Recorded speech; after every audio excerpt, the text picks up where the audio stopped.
اعوذ باللہ من الشیطان الرجیم بسم اللہ الرحمن الرحیم رب اشرح لی صدری ویسر لی امری واحلل عقدۃ من لسانی یفقہوا قولی۔ سورہ بقرہ کی ہم اب ایک نئے سلسلے کے اندر انٹر ہوئے ہیں، جو سوشل ایشوز کے اوپر ہمارا ایک سیکشن تھا پورا بہت بڑا ایک طویل۔ اس کے اختتام کے فوراً بعد ہی ہم نے دیکھا کہ کس طریقے سے اللہ تعالیٰ قتال کی آیات کے اندر انٹر کرتا ہے، یعنی اور ہم نے اس کا کنیکشن بھی دیکھ لیا تھا کہ کتنا قریبی کنیکشن ہے۔ جو کچھ بھی ایک فیملی ایشوز کی اگر ہم بات کریں تو جو ایک گھر کی بیٹل فیلڈ ہے اور پھر ساتھ میں ایک الٹیمیٹ بیٹل فیلڈ ہے، جو جنگ کا میدان ہے، تو انہی دونوں کو اللہ تعالیٰ کنیکٹ کرتے ہوئے اب ایک نئے سیکشن کی طرف جب ہمیں لے کے گیا تو اس کے اندر ہم دیکھ رہے ہیں کہ وہیں پہ کچھ بنی اسرائیل سے کچھ واقعات ہمارے سامنے اللہ تعالیٰ رکھتا ہے۔ ان واقعات کے حوالے سے آج ایک آیت اس کی بس ہمارے پاس کل رہ گئی تھی، تو اس آیت کو ریویو کرتے ہوئے مجھے احساس ہوا کہ کل ہم نے کچھ چیزیں تھیں جن کو تھوڑا اوور لک کیا، تھوڑا تیزی سے نکل رہا ہے، جتنا ان کے اوپر بات کرنی چاہیے تھی اتنی ہم نہیں کر سکے، تو تھوڑا آج اس کو دوبارہ کچھ ایسی چیزیں تھیں جو لٹرلی ہم سے جانے انجانے میں مس ہو گئی، تو اب ہم اس کو آج کوشش کر کے ان کے اوپر پہلے تھوڑا سا ریفلیکٹ کر لیتے ہیں، اس کے بعد پھر ہم آگے انشاءاللہ اپنے آیات کی طرف موو کریں گے۔ تو سب سے پہلی چیز تو یہ کہ جو آیت نمبر 246 تھی، جس کے اندر اللہ تعالیٰ نے ہمیں یہ بتایا تھا کہ کیا تم نے دیکھا ان لوگوں کو، بنی اسرائیل میں سے کے ہی لوگوں کا کچھ ذکر تھا کہ کیا تم نے دیکھا ان لوگوں کو جو اپنے گھروں سے نکلے اور وہ ہزاروں کی تعداد میں تھے، اور اللہ نے پھر ان سے کہا کہ مر جاؤ، اور پھر وہ مطلب ظاہر ہے کہ مر گئے، اور پھر اللہ نے انہیں زندہ کیا۔ تو اور یہ ایک ان کی تاریخ کا ایک واقعہ ہے جو سورہ بقرہ کے اندر ریفر کیا گیا سمپل۔ اچھا، کل بھی جب ہم بات کر رہے تھے تو یہ میں نے کہا تھا کہ جب قرآن کو پڑھنے والا ہے، قرآن کا بھی قاری ہوتا ہے، جب وہ ان کی تورات کے اندر یا جو بھی ان کی اسکرپچرز ہیں ان کے اندر مختلف قسم کی، کیونکہ ان کی تو جو ہے وہ پوری پوری تاریخ کی کتابوں کی طرح مرتب ہوئی ہیں، یہ جو بائبل ہے ان کو اس میں ان کی ہر پروفٹ کے نام کی بک بنائی ہے، وہ بک کہیں ہے، سیکشن کہیں، جو کچھ بھی ہے، تو آپ بس اس نبی کے بارے میں جو کچھ بھی ہوگا، اس کی پوری تاریخ اور اس کے پورے جو قوم کے حالات، وہ سب آپ کو اس نبی کے بک کے اندر جو ہے وہ مل جائے گا۔ تو مختلف جب کوئی بھی قرآن کا قاری جب ان کتابوں میں سے کوئی بھی چیز پڑھ رہا ہوتا ہے، ظاہر اتنی ڈیٹیلنگ ہے اور اتنی تحریفات ہیں کہ ٹو بی ایگزیکٹ ہم کہیں پہ یہ پن پوائنٹ نہیں کر سکتے کہ یہ بالکل صحیح ہے اور یہ یہاں پہ جو ہے وہ چیزیں جو اس کے اندر ایڈ ہو چکی ہیں، لیکن بہرحال ایک جو اسکالرس، خاص طور پہ جو اسکالرس پوائنٹ آف ویو سے آپ دیکھیں تو جو بہت سارے مختلف اسکیرڈ واقعات ہوتے ہیں، قرآن کیونکہ بہت ڈیٹیلنگ نہیں کرتا، قرآن صرف اشارہ کرتا ہے، تو جب وہ قرآن کسی جانب اشارہ کرتا ہے تو اس کتاب کے اندر بہت سارے واقعات ہیں جو کہ محسوس ہوتے ہیں کہ شاید یہ اس طرف، اس واقعے کی طرف، کچھ تو ہیں جو کہ بالکل ڈائریکٹلی اسپیسیفکلی پتہ چل جاتا ہے، جیسا کہ ابھی آگے جب ہم ڈیوڈ اینڈ گولیات کا ہم نے پڑھا تھا، جو طالوت اور جالوت کے معاملے کی بات تھی، وہ بالکل انہی ناموں کے ساتھ اور اسی پورے سیکوینس کے ساتھ، لیکن بہت ڈیٹیل کے ساتھ ان کی کتاب کے اندر موجود ہے۔ تو یہاں تو کوئی اور دوسری رائے ہے نہیں کہ اس سے مراد جو ہے وہ یہ واقعہ تھا، لیکن قرآن میں جہاں پہ بہت شارٹ کے اندر کسی طرف اشارہ کیا جاتا ہے تو وہاں پہ پھر مفسرین جو ہے نا مختلف قسم کی رائے قائم کرتے ہیں، اور یہ بہت ہی اس لحاظ سے یہ چیز، یہ کانسیپٹ یہاں آپ لوگوں کے سامنے رکھنا، کیونکہ جب میں آگے بھی دیکھ رہی تھی کہ آج ہمیں جو کچھ بھی آیات انشاءاللہ دیکھیں گے، اس کے اندر بھی جو کانسیپٹ ہوتا ہے نا کہ ایک بلڈ اپ ہم کسی بیس کے اوپر کر لیں، کہ ہم یہ دیکھیں گے کہ ایک تفسیر ہم اٹھاتے ہیں تو ہمیں ایسی آیت کے اندر کوئی اور واقعہ ملے گا، پھر دوسری تفسیر جو میں نے جو ایک کل آپ لوگوں کے سامنے رکھا تھا، وہ کیا واقعہ تھا کہ ان کو تعاون ان کے اس ایریا کے اندر پھیل گیا تھا، اور وہ اس خوف سے جو ہے وہ موت کے خوف سے وہاں سے اس بستی سے اپنے نکل کے بن گئے تھے۔ تو یعنی ایک تو اور یہ ابن عباس اور ابن کثیر بڑے مشہور ایک مفسر قرآن ہیں اور بالکل شروع کے دور کے ہیں، تو انہوں نے اپنی کتاب کے اندر یہ واقعہ لکھا ہے، ظاہر ہے کہ اور یہ واقعہ وہ کہیں سے خود سے نہیں لے کر آئی ہے، انہی کتابوں میں سے ہی کتاب ابن کثیر کا خاصہ یہی ہے کہ وہ جو بھی تورات اور پھر حدیثوں کا لٹریچر اور جتنی بھی چیزیں نا ان سب کو اپنے پاس جمع کرتے ہیں، لیکن آخر میں بس اتنا ضرور لکھ دیتے ہیں کہ یہ حدیث صحیح ہے یا یہ ضعیف ہے. تو ان سب کی کلیکشن بڑی ڈیٹیل کے ساتھ ابن کثیر کی تفسیر کے اندر مل جاتی ہے. اچھا جی، اب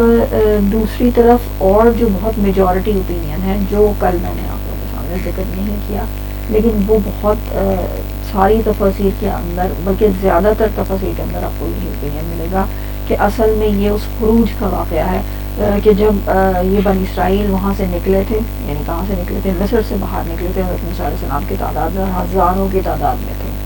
لٹرلی لگتا میں بھی پاسبل، اللہ تعالیٰ اسی کی بات کر رہا ہوں. اور موت کے خوف سے نکلے تھے، تو ان کو خوف کیا تھا کہ یہ فرعون اب ہمیں مار دے گا. جب وہ کراس کر رہے تھے دریا، تو انہیں بالکل یقین نہیں تھا. اور تو ہوتے نا انہم لمدرکون، بے شک ہم تو جو ہے وہ مارے گئے. لٹرلی انہوں نے یہ الفاظ اس وقت پہ کہے تھے کہ ہم تو آج جو ہے بس پکڑے گئے، اب تو ہمیں بچنا بہت مشکل ہے. تو یہ بالکل میری پاسبل واقعی یہ بھی بالکل صحیح مناسب لگ رہا ہے کہ ایسا بھی ہو سکتا ہے. اور پھر اس کے بعد ہوا کیا کہ پھر اس کے بعد ان کی جو ہے جو بھی جب ان کی مورلز ان کے جو ہے وہ مورل ویلیوز اور یہ ساری چیزیں ختم ہونی شروع ہوئی، تو آہستہ آہستہ ان کی اسپریچول ڈیتھ واقع ہوتی گئی. یعنی کسی قوم کے لحاظ سے اگر ہم دیکھیں نا، ایک انفرادی شخص کے معاملے میں اللہ تعالیٰ کے اصول ڈفرینٹ ہوتے ہیں، لیکن قوم کے بارے میں ہم بہت دفعہ یہ بات کر چکے ہیں کہ جب کسی قوم سے اخلاقیات جاتی ہے، اور خاص طور پہ وہ جو جہاد کا اسپرٹ ہے وہ چلا جاتا ہے، تو اس کے بعد اس قوم کی روحانی موت واقع ہو جاتی ہے. یعنی وہ اب جو ہے وہ کہتے ہیں نا کہ کوئی سکت ہی نہیں رکھتی کہ وہ اپنے ڈیفنس میں بھی ایون کوئی جو ہے وہ کوئی کام کر سکے یا کوئی کھڑی ہو سکے. تو یعنی اس کے بعد وہ والا وقت ہوتا ہے کہ وہی جو ضربت علیہم الذلۃ والمسکنۃ وباؤوا بغضب من اللہ. تو یہ اسٹیٹ کے اندر پہنچ جاتی ہے، اور اس کی ابتدا کیا ہوتی ہے کہ جب موت کا خوف پیدا ہو جاتا ہے اور وہ اس موت کے خوف سے بھاگنا شروع ہو جاتے ہیں. لیکن بہرحال موت تو اللہ تعالیٰ کہتا ہے نہ آتی رہے گی. تو یعنی یہ جو حب الدنیا و کراہت الموت، اس کا تو حدیثوں کے اندر بھی ذکر کیا گیا ہے کہ یہ بہن سے اس کو تعبیر کیا ہے. اور اگر ہم یہ دیکھیں کوئی بنی اسرائیل کا واقعہ نہیں ہے، کیا مسلمانوں کے اندر یہ والی کمزوریاں موجود نہیں ہیں؟ اور مسلمانوں کے اندر بھی سیم وہی حالات ہم دیکھتے ہیں جو بنی اسرائیل کے ساتھ ہوئے وہ بھی ہوں گے. اچھا، یہ ایک دوسری اوپینین بتائی، پھر ایک تیسری بھی اوپینین اس کے اندر موجود ہے. اور وہ اوپینین کیا ہے؟ وہی جو فلسطین کی، جب فلسطین جو اس کو کہتے ہیں لوگ، جو قوم وہاں پہ جنہوں نے اوور پاور کیا تھا اس یہی بنی اسرائیل کو، اور ان کے بہت بڑے پورشن کے اوپر پیلسٹائن کا جو شام کہلاتا تھا اس وقت پہ، تو اس کے بہت بڑے پورشن کے اوپر جو ہے قبضہ کر لیا تھا. تو اس وقت میں یہ بجائے اس کے کہ اپنے ڈیفنس کے لیے ان کے ساتھ قتال کرتے، ان کے ساتھ لڑتے، انہوں نے کیا کیا؟ بس اپنے موت کے خوف سے وہ نکل کے اپنے لینڈ کو، اپنے شہر کو،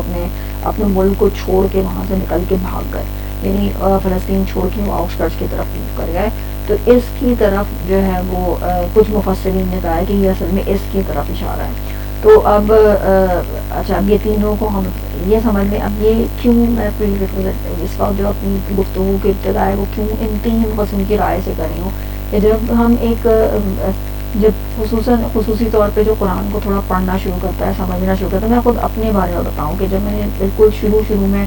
تفاسیر مختلف قسم کی پڑھنی شروع کی تھی، تو اس وقت ذہن اتنا کنفیوز ہو جاتا تھا، سمجھ ہی نہیں آتا تھا کہ یہ اتنے اختلاف کیوں ہیں. مطلب کوئی بات کر رہا ہے، کوئی یہ کہہ رہا ہے. اب بھائی قرآن تو ہم نے یہی پڑھا ہے کہ قرآن کا تو ایک ہی مطلب الفاظ اور ہر چیز اس کی حفاظت کے اندر ہے، اس میں کوئی تبدیلی نہیں ہو سکتی. اور پھر ہم یہ بھی پڑھتے ہیں کہ یہ تو وہ لوگ تھے جو بائبل کے اندر وہ اس کی انٹرپریٹیشن ایسی کرتے تھے، انہوں نے اس میں تبدیلیاں کر دی، انہوں نے اس کے معنی اور مفاہیم کو تبدیل کر دیا. تو ہمیں تو یہ قرآن کے اندر بھی ایسی چیزیں نظر آنی شروع. تو جب میں اپنی بتا رہی ہوں کہ اس اسٹیج سے جس وقت شروع میں جب میں گزر رہی تھی، تو انتہائی سے زیادہ کنفیوژنس پیدا ہوئی تھی کہ یہ کیا ہو رہا ہے، یہ اتنا اختلاف کیوں ہو رہا ہے. لیکن الحمدللہ اللہ تعالیٰ نے اس فیز سے نکالا، اور جیسے طرح کہ انسان میچیورٹی کی طرف آتا ہے، اس کا علم میں تھوڑے بہت کچھ بھی اضافہ ہو رہا ہوتا ہے، چیزوں کو، دنیا کو وہ سمجھنا شروع کرتا ہے، تو پھر جو چیزیں کچھ چیزیں ہیں جو سیٹل ان ہو گئی دل کے اندر نا. تو آج انشاءاللہ کوشش کریں گے کہ ہم اس کے اوپر بات کریں، لیکن اس آیت کے اندر میں نہیں، بلکہ آگے ہم ابھی ایک آیت پڑھیں گے آج کے دن انشاءاللہ. تو اس کے اندر ہم اس ڈسکشن کو وہاں پہ لے کے جائیں گے. لیکن فی الحال اس بات پہ غور کریں کہ دیکھیں قرآن کے اندر جب ہم تفسیر پڑھ رہے ہوتے ہیں، خصوصاً میں ترجمے کی بات نہیں کری، ترجمے آپ کو بہت سے بہت بھی ذرا سی صرف الفاظ کی تبدیلی کے ساتھ سیم ہی ملتا ہے. آپ ایسا نہیں کہ سمجھ سکتے کہ کوئی ترجمے سے پورے کو پورے کوئی قرآن کی ان چیزوں کے اندر ہی تبدیلی آ جائے. لیکن بہرحال تفاسیر کے اندر آپ کو بہت ساری جگہوں پہ مختلف قسم کی تفاسیر میں بہت سے اختلاف ملے گا. تو یہ اختلاف کیوں ملتا ہے، کیا ہوتا ہے اس کا، یہ ساری چیزیں انشاءاللہ آگے جا کے پڑھیں گے، لیکن ایسا موجود رہتا ہے. ٹھیک ہے. اچھا جی، دوسری چیز جس کے بارے میں جو ہم نے کل مس کی تھی، وہ دوسری سٹوری تھی جو ہم طالوت کی سٹوری پڑھ رہے تھے. وہاں پہ بالکل اینڈ میں جا کے نا حضرت داؤد علیہ السلام کا ذکر ہوا تھا، اور اس کو ہم نے بڑی تیزی کے ساتھ نکال دیا تھا. ہم اس کے اندر اتنی تفصیل سے کچھ بات نہیں کر پائے تھے. لٹرلی اگر ہم یہ والی آیت پڑھیں نا، کہ یہ جو بالکل تقریباً آخری ہی آیت تھی اس پورے واقعے کی، کہ اللہ تعالیٰ نے کیا فرمایا کہ فَهَزَمُوهُمْ بِإِذْنِ اللَّهِ، یعنی اللہ کے حکم سے اس نے ان کو یعنی انہوں نے اس اللہ کے دن سے بھگا دیا. کن کو بھگا دیا؟ یہ جالوت کی پورے قوم کو. یعنی وہ جو اتنے طاقتور قوم تھے جس کے لیے وہ کہہ رہے تھے لا طاقت لنا اليوم، آج تو ہمارے اندر طاقت ہی نہیں ہے سے لڑنے کی. لیکن انہیں وہ چھوٹے سے گروہ نے اتنے طاقتور گروہ کو کس طریقے سے بھگا دیا. تو لیکن اس میں کیا چیز تھی؟ اللہ کے دن شامل تھی. اور پھر اس کے بعد اگلی بات اللہ نے کیا کی تھی؟ وَقَتَلَ داؤد جالوت وَآتَيْنَاهُ اللَّهُ الْمُلْكَ وَالْحِكْمَةَ وَعَلَّمَهُ مِمَّا يَشَاءُ. تو اصل میں یہ جو بات تھی نا، یہاں پہ ہم نے مس کی تھی بات، کہ یہ جو بات تھی ایکچولی حضرت داؤد علیہ السلام کے بارے میں بات کیا کر رہا ہے. طالوت کا جو معاملہ تھا وہ تو پیچھے ختم ہو چکا، کہ وہ بادشاہ تھے اور ان بادشاہ کے انڈر میں ایک لڑکے تھے، ایک چھوٹی عمر کے لڑکے تھے. اس وقت کوئی ایج نہیں تھی کہ ان کو اس طرح میچیور نہیں تھے داؤد علیہ السلام. اور ظاہر ایک لڑکے کی قوت بھی اور طاقت بھی کتنی ہو سکتی ہے، ہم سمجھ سکتے ہیں نا کہ کوئی اتنے ابھی پوری اسٹرانگ مسلز بھی اپنی اتنے بلڈ نہیں ہوئے ہیں، ابھی تو وہ گروتھ پروسیس کے اندر ہیں. اور اس وقت پہ اس قوم کے اندر اب تھوڑا سا واقعہ بھی ہم ریویو کر لیتے ہیں. شاید ہم نے کل اس پہ بات کی تھی یا نہیں بھی کی تھی، تو ہم دوبارہ دیکھ لیتے ہیں کہ حضرت داؤد علیہ السلام اصل میں جس وقت پہ وہاں پہ کہتے ہیں بیٹل فیلڈ کے اندر کودیں. کیوں کودیں؟ کیونکہ وہ جو جالوت تھا جو ان کا سب سے بڑا وارڈیر تھا، بہت ہی طاقتور، لوگ اس سے باقاعدہ ڈرا کرتے تھے کہ اس کے تو سامنے کوئی آ ہی نہیں سکتا، اس سے تو اس شخص سے اس کے اپنے لوگ ڈرا کرتے تھے. لیکن اسی جالوت نے وہ آ کے جو ہے نا چیلنج کیا اسرائیل جس کو، یعنی کہ بنی اسرائیل کو، کہ کون آ کے مجھ سے آج مقابلہ کرے گا. وہ مقابلہ کا ایک اسٹائل ہوتا ہے کہ وہ پہلوانی اور کشتی ٹائپ کا جو مقابلہ ہوتا ہے، یا تیر سے یا کچھ اس طرح سے بالکل 1 to 1 جو مقابلہ ہوتا ہے، اس طرح سے کون میں اس سے مقابلہ کرے گا. کسی کی ہمت نہیں تھی بنی اسرائیل میں سے کہ کوئی کھڑا ہوتا، الا یہ کہ بالآخر حضرت داؤد علیہ السلام کھڑے ہوئے. اور وہ ابھی ہم نے کیا بات کی، بالکل چھوٹے سے لڑکے تھے، تو سارے لوگ دیکھ کے ارے یہ کیا کر لیں گے. لیکن ہوا کیا؟ قتل داؤد جالوت، داؤد علیہ السلام نے کامیاب ہو گئے ان کو قتل کرنے میں. اور یہ اتنا بڑا ٹرننگ پوائنٹ تھا اس پوری جنگ کا، کہ اس کا نقشہ ہی چینج ہو گیا صرف ایک جالوت کا قتل ہونے سے. کیوں؟ اس لیے کہ ایک طرف تو یہ کہ ایک چھوٹا سا لڑکا ایک فوج کا جب اتنے بڑے طاقتور کو مار سکتا ہے، تو باقی فوج کی اسٹرینتھ کیا ہوگی. یعنی اس ایک واقعے نے ان کی فوجیوں کا مورل بالکل ہی ڈاؤن کر دیا. اور یہاں سے اس طرف والی فوج کا جو چھوٹی تھی، تعداد میں کم تھی، لیکن اور ساتھ میں طاقت میں بھی کم تھی، ریسورسز میں کم تھی، لیکن اس کے باوجود جو ان کا مورال تھا وہ کس طرح سے بڑھ گیا کہ اللہ کے اذن سے، پھر اللہ کا نا بِإِذْنِ اللہ، تو یہ اللہ کا اذن اس میں کیا شامل تھا کہ ورنہ یہ پاسبل نہیں تھا. اللہ نے کس طریقے سے ان کے اندر وہ اسٹرینتھ جو ہے وہ ڈال دی کہ اس کے بعد جو ہے جنگ کا نقشہ بدلا، اور وہ لوگ جو ہے وہ بالآخر ان کو بھگانے میں کامیاب ہو گئے. اور پھر اس کے بعد جو اللہ بات کر رہا ہے نا کہ داؤد علیہ السلام کو اللہ نے بادشاہت اور حکمت اور علم عطا کیا، اور وہ علم عطا کرتا ہے جسے چاہتا ہے. تو یہ والی بات اصل میں داؤد علیہ السلام کے لیے اللہ تعالیٰ کہہ رہا ہے. اور یہ اگر پورے قرآن کو اگر ہم اسٹڈی کریں نا، تو ایک بات ہمیں سمجھ میں آ جاتی ہے کہ یہ حکمت اور علم کی جب اللہ تعالیٰ بات کرتا ہے نا، علم اور حکمت عطا کیا یا حکمت عطا کی، تو یہ ایکچولی نبوت کے بارے میں بات کر رہا ہوتا ہے. یعنی نبوت کو اللہ تعالیٰ آلٹرنیٹ یعنی سنونم کے طور پہ حکمت کے نبوہ والحکمہ بہت جگہوں پہ، اتنی جگہ پہ ابھی بھی آپ اگر سرچ کریں نا اسلام 360 اگر کسی کے پاس ہو تو اس میں تو کی ورڈ سے سرچ کر دیا جاتا ہے. صرف الحکمہ کو سرچ کر لیں یا نبوہ والحکمہ کو سرچ کر کے دیکھیں، پتہ چلے گا کتنی دفعہ یہ دونوں چیزیں جیسے انٹرچینجلی یا بالکل ایک ساتھ جو ہے وہ آ رہی ہوتی ہیں. تو ایکچولی اللہ تعالیٰ نے حکمت جو ہے وہ نبوت سے تعبیر کیا ہے. تو یہاں پہ بھی یہ دو چیزیں اللہ تعالیٰ جو ہے وہ ان کی ملا رہا ہے. اور وہ کیا کہ اللہ اس کو یعنی داؤد علیہ السلام کو اللہ تعالیٰ نے عطا کی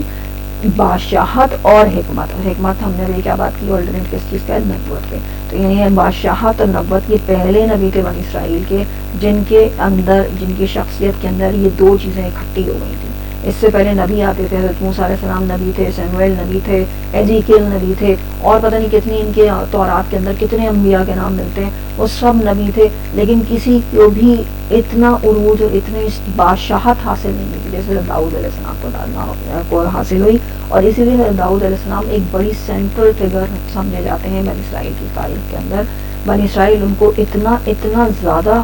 ہائیلی ان کو گریڈ کرتے ہیں، اتنا زیادہ گریڈ کرتے ہیں کہ ان کی اپنا نبوت کا کانسیپٹ ہی کرپٹ ہو گیا اس کی وجہ سے. یعنی کس طریقے سے کرپٹ ہو گیا ہے کہ انہوں نے یعنی وہ جو ایک ہوتا ہے نا کہ انہوں نے حضرت داؤد علیہ السلام کو جو دیکھا، جس طریقے سے انہوں نے جو حکمت اور ملک کے ساتھ دیکھا، تو انہوں نے یہ اس سے اخذ کر لیا کہ اب جو بھی نبی ہوگا وہ ایسا ہی ہونا چاہیے، ایسا ہی طاقتور، ایسا ہی کیا کہنا چاہیے بادشاہت جس کو حاصل ہو دنیا کے اندر بھی، اور ساتھ میں اس کو نبوت حاصل ہو تو ہی وہ اس کو یعنی انہوں نے اب کیا کیا، اس کے بعد داؤد علیہ السلام کو دیکھتے ہوئے انہوں نے یہ کانسیپٹ اپنے ذہنوں کے اندر، اپنے دلوں کے اندر یہ اس کو مطلب گزار لیا کیا کہ جو ہے نبوت اب جو ہے وہ بادشاہت کے ساتھ اکویٹ ہوگی، جبکہ یہ پہلے کبھی نہیں ہوا تھا اور آگے بھی کوئی اتنا ضروری نہیں ہے کہ ہم کا ایسا ہی اللہ تعالیٰ کرے. ہاں کچھ کو اللہ تعالیٰ عطا کرتا ہے، داؤد کو عطا کیا، سلیمان علیہ السلام کو عطا کی، لیکن اس کے بعد ہم نے دیکھا کہ نہیں اس طرح کے کوئی معاملات ہوئے. لیکن ہوا کیا، اسی وجہ سے ان کی بنی اسرائیل کے اس کانسیپٹ کی وجہ سے جو سب سے بڑا ان کے ساتھ سیٹ بیک ہوا وہ یہ کہ جب حضرت عیسیٰ علیہ السلام ان کو اللہ کی آیات سناتے ہوئے آئے، تورات پڑھتے ہوئے آئے، لیکن ان کا جو ایک اپنا گیٹ اپ تھا اور ان کا جو انداز تھا کہ وہ بالکل جو مچھیرے ہوتے تھے اور ان کے ساتھ پھرا کرتے تھے اور معمولی لباس پہنا ہوا اور بالکل انہی غریبوں کے درمیان میں بیٹھے ہوئے، زمین کے اوپر بیٹھے ہوئے باتیں کر رہے ہیں، تو ان کو جو دماغوں کے اندر جو حضرت داؤد علیہ السلام کا جو فگر ایک انہوں نے رکھ لی تھی کسی نبی کی، تو اس فگر کے آگے ان کو حضرت عیسیٰ علیہ السلام ایکسیپٹیبل نہیں ہوئے. اور اسی وجہ سے انہوں نے حضرت عیسیٰ علیہ السلام کو ریجیکٹ کری، ٹوٹلی ریجیکٹ کر دیا، اور سو مت سو کہ اس کو جو ہے وصولی کے تک پہ چڑھانے کے لیے تیار ہو گئے. تو یعنی یہ ایک ان کا کانسیپٹ ہے داؤد علیہ السلام سے ریلیٹڈ بنی اسرائیل کا. اور پھر ایون آ جائیں جس وقت یہ قرآن نازل ہوا، نبی اکرم صلی اللہ علیہ وسلم کی شخصیت، نبی اکرم صلی اللہ علیہ وسلم کو انہوں نے کیوں انکار کر دیا؟ ایک تو یہ کہ ظاہر ہے وہی بات آ گئی کہ شروع میں جب آئے ہیں تو عرب میں تو اتنے جاہل لوگ ہیں، اور یہ تو دنیا کے اندر کسی طاقت کا کوئی ہو ہی نہیں سکتا کہ ان کے پاس کوئی طاقت آ جائے. یعنی یہ کب بات ہوئی ہے؟ جب حضرت صلی اللہ علیہ وسلم نے دعویٰ کیا، یا ایون جب حضرت صلی اللہ علیہ وسلم مدینے میں تشریف لے کے آئے ہیں جہاں پہ لٹرلی یہودی موجود ہیں، یعنی بنی اسرائیل وہاں پہ جہاں پہ موجود تھے، تو انہوں نے کیا کیا، یہ بنو قریظہ تھے، بنو قینقاع تھی، بنو نذیر تھے، پھر خیبر کے اندر ان کا فلی کر جانا تھا. یعنی یہ جو سارے کے سارے یہودی تھے، انہوں نے ہر لمحے پہ کیا کیا، نبی نے دشمنی ہی کی. ایک چیز تو ہم سورہ بقرہ کے شروع میں ہی مستقل جب بنی اسرائیل کے بارے میں بات کر رہے تھے تو یہ تو ہم نے دیکھ لیا نا کہ ایک وجہ تو یقیناً ان کی یہ تھی کہ وہ جو حسد تھا ان کے دلوں کے اندر کہ بنی اسرائیل یعنی نسل میں سے، ہماری نسل میں سے ہونا چاہیے تھا، ان کی نسل کو تو ہم نہیں ایکسیپٹ کریں گے. اور وہ اب زبان سے اور اپنے آپس میں جب بیٹھتے تھے تو یہ بات بالکل اوپنلی کہتے تھے کہ ہم کیسے ایکسیپٹ کر لیں گے تو ہماری نسل، ہم تو صرف اس کو مانیں گے جو ہماری نسل سے ہوتا ہے، باقی کو ہم نہیں مانیں گے. تو یعنی یہ ایک تو کانسیپٹ تھا. لیکن اس کے ساتھ ساتھ ایک اور جو back of the mind in کا ابھی تک لاشعور کے اندر چل رہا تھا، اور وہ کیا کہ نبی جو ہوگا وہ تو کوئی ایسے ہی گرینڈ ہونا چاہیے جس پہ جیسا کہ داؤد علیہ السلام کی ہستی ہے. اور انفارچونیٹلی ان کی اس کانسیپٹ، اس مس کنسیپشن کی وجہ ہے کہ اب بھی یہ لوگ ایک کسی مسیحا کا انتظار کر رہے ہیں جس کو یہ مسیحا کہتے ہیں، لیکن وہ فالس مسیحا ہے، اور جسے ہم اپنی زبان میں دجال کا نام دیتے ہیں. تو وہ جو دجال ہے جس کو ہم کہتے ہیں فالس مسیحا، لیکن ان کے لیے وہ مسیح الدجال ہے. تو ایکچولی وہ ان کا جو کیوں، اس لیے کہ ہر نبی نے ان کے ایک آنے والے نبی کے بارے میں جو ہے ضرور بتایا تھا، تو ان کو یہ تو پتا ہے کسی نہ کسی کو آنا ہے، لیکن ایکسیپٹ انہوں نے کیوں نہیں کیا؟ کیونکہ وہ داؤد کے کیلیبر کا نہیں تھا، اس کو دنیا کی بادشاہت اور ایسی اس طرح کی ملک نہیں عطا ہوئی تھی. تو اب جو ہے وہ ہر ایک کو ریجیکٹ کرتے گئے. لیکن اب ساری نشانیاں، ساری پروفیسیز ان کی کتابوں کے اندر کیا موجود ہیں؟ قیامت سے پہلے وہ آئیں گے. اور وہ کون ہوگا؟ انہوں نے کس کو سمجھا ہے کہ وہ داؤد جیسا اقتدار ان کو حاصل ہو جائے گا، اور وہ کون ہوگا؟ وہ دجال کے دور کے اندر ہوگا. تو وہ پروفیسی سیزن کی موجود ہیں اور اس کے اب انتظار کے اندر ہیں، اس کی تیاری کے اندر، اس کے لیے اپنے آپ کو سجا سنوار رہے ہیں. پوری دنیا کو سجایا سنوارا جا رہا ہے صرف اس لیے کیونکہ وہ مسیح الدجال آنا ہے، اور جس کو انہوں نے سمجھا تھا کہ اس کے پاس ایکچولی حکمت اور نبوت ہوگی، لٹرلی حکمت اور بادشاہت ہوگی، جبکہ ان فیکٹ اس کے پر کوئی حکمت نہیں ہوگی، اس کے پاس صرف اور صرف بادشاہت ہوگی. تو اس بادشاہ کے انتظار میں جو ہے وہ سب دنیا کو اس وقت سجانے میں لگے پڑے ہیں. تو بہرحال یہ تو ایک سائڈ نوٹ تھا صرف کہ کس طریقے سے داؤد علیہ السلام کی فگر ان کے لیے بڑی اہم تھی، اور یہاں اللہ تعالیٰ کس طریقے سے ان کے بارے میں بات کرتا ہے کہ اللہ نے داؤد علیہ السلام کو جو ہے وہ حکمت اور ملک عطا کیا، اور اس کو وہ کچھ سکھایا، اور جس وہ سکھاتا ہے وہ علم دیتا ہے جسے چاہتا ہے، وَعَلَّمَهُ مِمَّن يَشَاءُ، جسے چاہتا ہے جو کچھ چاہتا ہے وہ علم عطا کر دیتا ہے، سکھا دیتا ہے. اچھا جی، تو بس یہ ایک دو باتیں تھیں جو پچھلے سے ریلیٹڈ تھیں، اور تو کوئی نہیں رہ گئی ہیں. ٹھیک ہے، اب ہم آگے چلتے ہیں. جو ہماری آیت ہے میرا خیال ہے تو یہی ہے، اس کا اختتام جو ہے وہ اس آیت کے اوپر ہوتا ہے، اس پورے واقعات کا سیکوینس کا، کہ تلک آیات اللہ نتلوہا علیک بالحق، یہ اللہ کی نشانیاں ہیں، اللہ کی آیات ہیں، اور ہم حق کے ساتھ آپ صلی اللہ علیہ وسلم کے اوپر، یعنی اللہ تعالیٰ مخاطب ہو کے کہہ رہا ہے کہ آپ کے اوپر ہم تلاوت کر رہے ہیں. وَإِنَّكَ لَمِنَ الْمُرْسَلِينَ، اور یہ کہ آپ بے شک رسولوں میں سے ہیں، یعنی آپ کو تو اللہ نے ہی بھیجا ہے، آپ بھیجے جانے والوں میں سے ہیں. جو اس سے پہلے نبی گزرے ہیں جیسے داؤد علیہ السلام تھے، تو آپ بھی اسی طریقے سے نبیوں میں سے ہی، انہی نبیوں میں سے، انہی رسولوں کی طرح کیا ہے کہ ایک رسول ہے. تو یعنی یہ بات اللہ تعالیٰ نے فرمائی. اب اگلی ہم دیکھتے ہیں، ویسے تیسرا سپارہ ہمارا شروع ہو جاتا ہے، لیکن سپاروں کا کانسیپٹ اتنا کوئی بہت اوتھینٹک قسم کا نہیں ہے، یہ تو بس صرف قرآن کے صفحات کو ایک ٹکڑے کر دینے کا نام ہے سپارے، جس کو ہم کہہ دیتے ہیں. لیکن ایکچوئل جو ہم کہتے ہیں صورتیں ہیں، جو اس کے اندر جو اس کی ڈویژن ہے، اس کے اندر ایک مضامین، ایک صورت کے مضامین ہمیں ایک جیسے ملتے ہیں، ایک خاص مقصد جو ہے وہ ایک جیسا مل رہا ہوتا ہے. تو ابھی ہم بھارت سورہ بقرہ کے اندر ہی موجود ہیں، تو لہٰذا ابھی ایک چیز ہم پھر ریویو کر لیں. سورہ بقرہ کا مین مشن کیا ہے کہ اس امت کو اب کھڑا کیا گیا ہے، اس کو کچھ خاص مشن دیا گیا ہے. اس مشن کا پہلا حصہ مسلمانوں کو جو اس وقت موجود تھے جن کے اوپر یہ آیات نازل ہو رہی ہیں، ان کو پہلے حصے کے طور پہ کعبہ کی کلینزنگ کا ایک جو ہے وہ دے دیا گیا ہے ٹاسک، اور وہ اس ٹاسک کے لیے پھر اب ان سے جو ڈیمانڈ کی جا رہی ہے وہ کیا کہ انہیں قتال کرنا ہے اور انہیں انفاق کرنا ہے اللہ کی راہ میں. لیکن ساتھ ہی بالکل کلیئر ہمیں یہ بات رکھنی ہے کہ اللہ تعالیٰ صرف ان مسلمانوں کے لیے کعبہ کے لیے یہ باتیں نہیں کر رہا ہے، آج بھی ایز ٹرو ہیں ہمارے لیے، آج بھی ایز اسی طریقے سے قتال اور اسی طریقے سے انفاق اللہ کی راہ میں آج بھی اسی طرح ضروری ہے. ہم نے کیا کیا، انفاق کی جب ہم بات کرتے ہیں، ہم انفاق کی کہ لوگوں کے اوپر خرچ کرنا ہے، ضرورت مندوں کی ضرورت پوری کر لینا، یہ سب بالکل اپنی جگہ پہ بہت نیک کام ہے، خیر کے کام ہے، بھلائیوں کے کام ہے، اور جہاں سے ملے ہمیں نیکیاں جمع کرنی ہے یقیناً. لیکن سب سے امپورٹنٹ چیز جو کہ ہم کہتے ہیں، جو کہ نبی اکرم صلی اللہ علیہ وسلم کی زندگی کا مشن تھا، اور وہ کیا تھا، فی سبیل اللہ کے ساتھ کی قید کے ساتھ انفاق، فی سبیل اللہ کے ساتھ جہاد کی قید. تو یعنی یہ جو جہاد فی سبیل اللہ اور انفاق فی سبیل، اسی کا ایک پارٹ ہے اصل میں، جہاد فی سبیل اللہ کا یہ ایک پارٹ ہم کہہ سکتے ہیں انفاق فی سبیل اللہ. ان کو سپریٹ نہیں کیا جا سکتا، کیونکہ اصل میں جہاد کیا چیز ہے، کوشش ہے، اللہ کے دین کی راہ کے اندر کوشش. وہ جو مشن اللہ نے دیا ہے شہادت علی الناس کا، اس مشن کو اکمپلش کرنے کے لیے جتنے سٹیپس بھی ہم اٹھائیں گے، جو کام بھی ہم کریں گے، جو جدوجہد، جو صحیح بھی ہم کریں گے، دیٹ از جہاد فی سبیل اللہ. تو اللہ کے دیے ہوئے اس دین کو آگے پہنچانے کے لیے لوگوں تک، اور جس طرح سے بھی، جس فورم کے ذریعے سے بھی کرتے ہیں، تو یہ اس میں شامل ہوتا ہے. ہر کام جب بھی ایک کہتے ہیں آرگنائز طریقے سے کیا جائے، ایک پراپر طریقے سے کیا جائے، تو لازمی طور پہ اس کے لیے انفاق کرنا ضروری ہے، اس کے لیے فائنانسز چاہیے ہوتے ہیں. تو اسی لیے ہم دیکھتے ہیں کہ دونوں چیزیں بالکل ساتھ ساتھ چلتی ہیں، کہ قتال فی سبیل اللہ اور انفاق فی سبیل اللہ. اور قتال تو وہ الٹیمیٹ جہاد ہے جس کے اندر جنگ کے اندر جو ہے وہ موجود ہوتے ہیں، اور پھر وہ ظاہر ہے کہ وہ کس لیے، اور صرف اس کا مقصد کیا ہوتا ہے، اللہ کی راہ کے اندر. ہم اس کو بھی بڑی تفصیل سے دیکھ چکے ہیں کہ اللہ کی راہ سے کیا مراد ہے. لیکن بہرحال تو یہ دو چیزیں، یہ دو مضامین ہیں جو کہ ابھی ہمارے سامنے آگے جو ہے وہ مستقل آگے ایون اینڈ تک ہمارے پاس جو ہے یہی مضامین ریپیٹ ہو رہے ہوں گے، جس میں زیادہ جو اب پورشن ہے وہ انفاق کے اوپر ہمیں آگے جا کے ملے گا. لیکن ابھی ہم آگے چلتے ہیں کہ اللہ تعالیٰ اس آیت کے اندر کیا فرما رہا ہے. یہ حکمت بھری آیات ہیں، لٹرلی ہم ابھی بات کریں نا، کچھ آیات ہیں جس میں انسٹرکشنز ہیں، کچھ آیات ہیں جس کے اندر حکمتوں کے خزانے. اب جو ہم 2-3 آیات آگے پڑھنے والے ہیں، 2-3 کیا بلکہ ایک پورا رکوع یہ سمجھیں، یہ پورا لٹرلی حکمت کا خزانہ کہہ سکتے ہیں ہم. اس کی ایک ایک حرف کو، ایک ایک آیت کو ہم دیکھتے چلے جائیں، اور کتنی چیزیں ہیں جو کتنی حکمتیں ہیں ہم جو اس میں سے جو وہ گریب کر سکتے ہیں، لے سکتے ہیں، حاصل کر سکتے ہیں. تو باہر اللہ تعالیٰ پہلی بات کیا کرتا ہے، تلک الرسل فضلنا بعضهم علی بعض. یہ رسول ہیں، تلک الرسل، یہ تو وہ رسول ہیں. الرسول کی بات ہو رہی ہے، یعنی وہ دی پروفٹس، یہ سارے کے سارے جن کے، یعنی ظاہر تل کا جو ہے وہ اس میں اشارہ ہے، یعنی اللہ تعالیٰ جیسے اشارہ کر کے کہہ رہا ہے. اشارہ کس طرح کر کے کہہ رہا ہے؟ یہ جو پیچھے ابھی اتنے انبیاء کا ذکر آیا، داؤد کا ذکر آیا، اس سے پہلے ابراہیم علیہ السلام کا آیا ہے، نبی اکرم صلی اللہ علیہ وسلم کی امت کا ذکر آ رہا ہے، امت سے پہلے وہ بنی اسرائیل موسیٰ علیہ السلام کا ذکر آ رہا ہے، یا ایک نبی جنہوں نے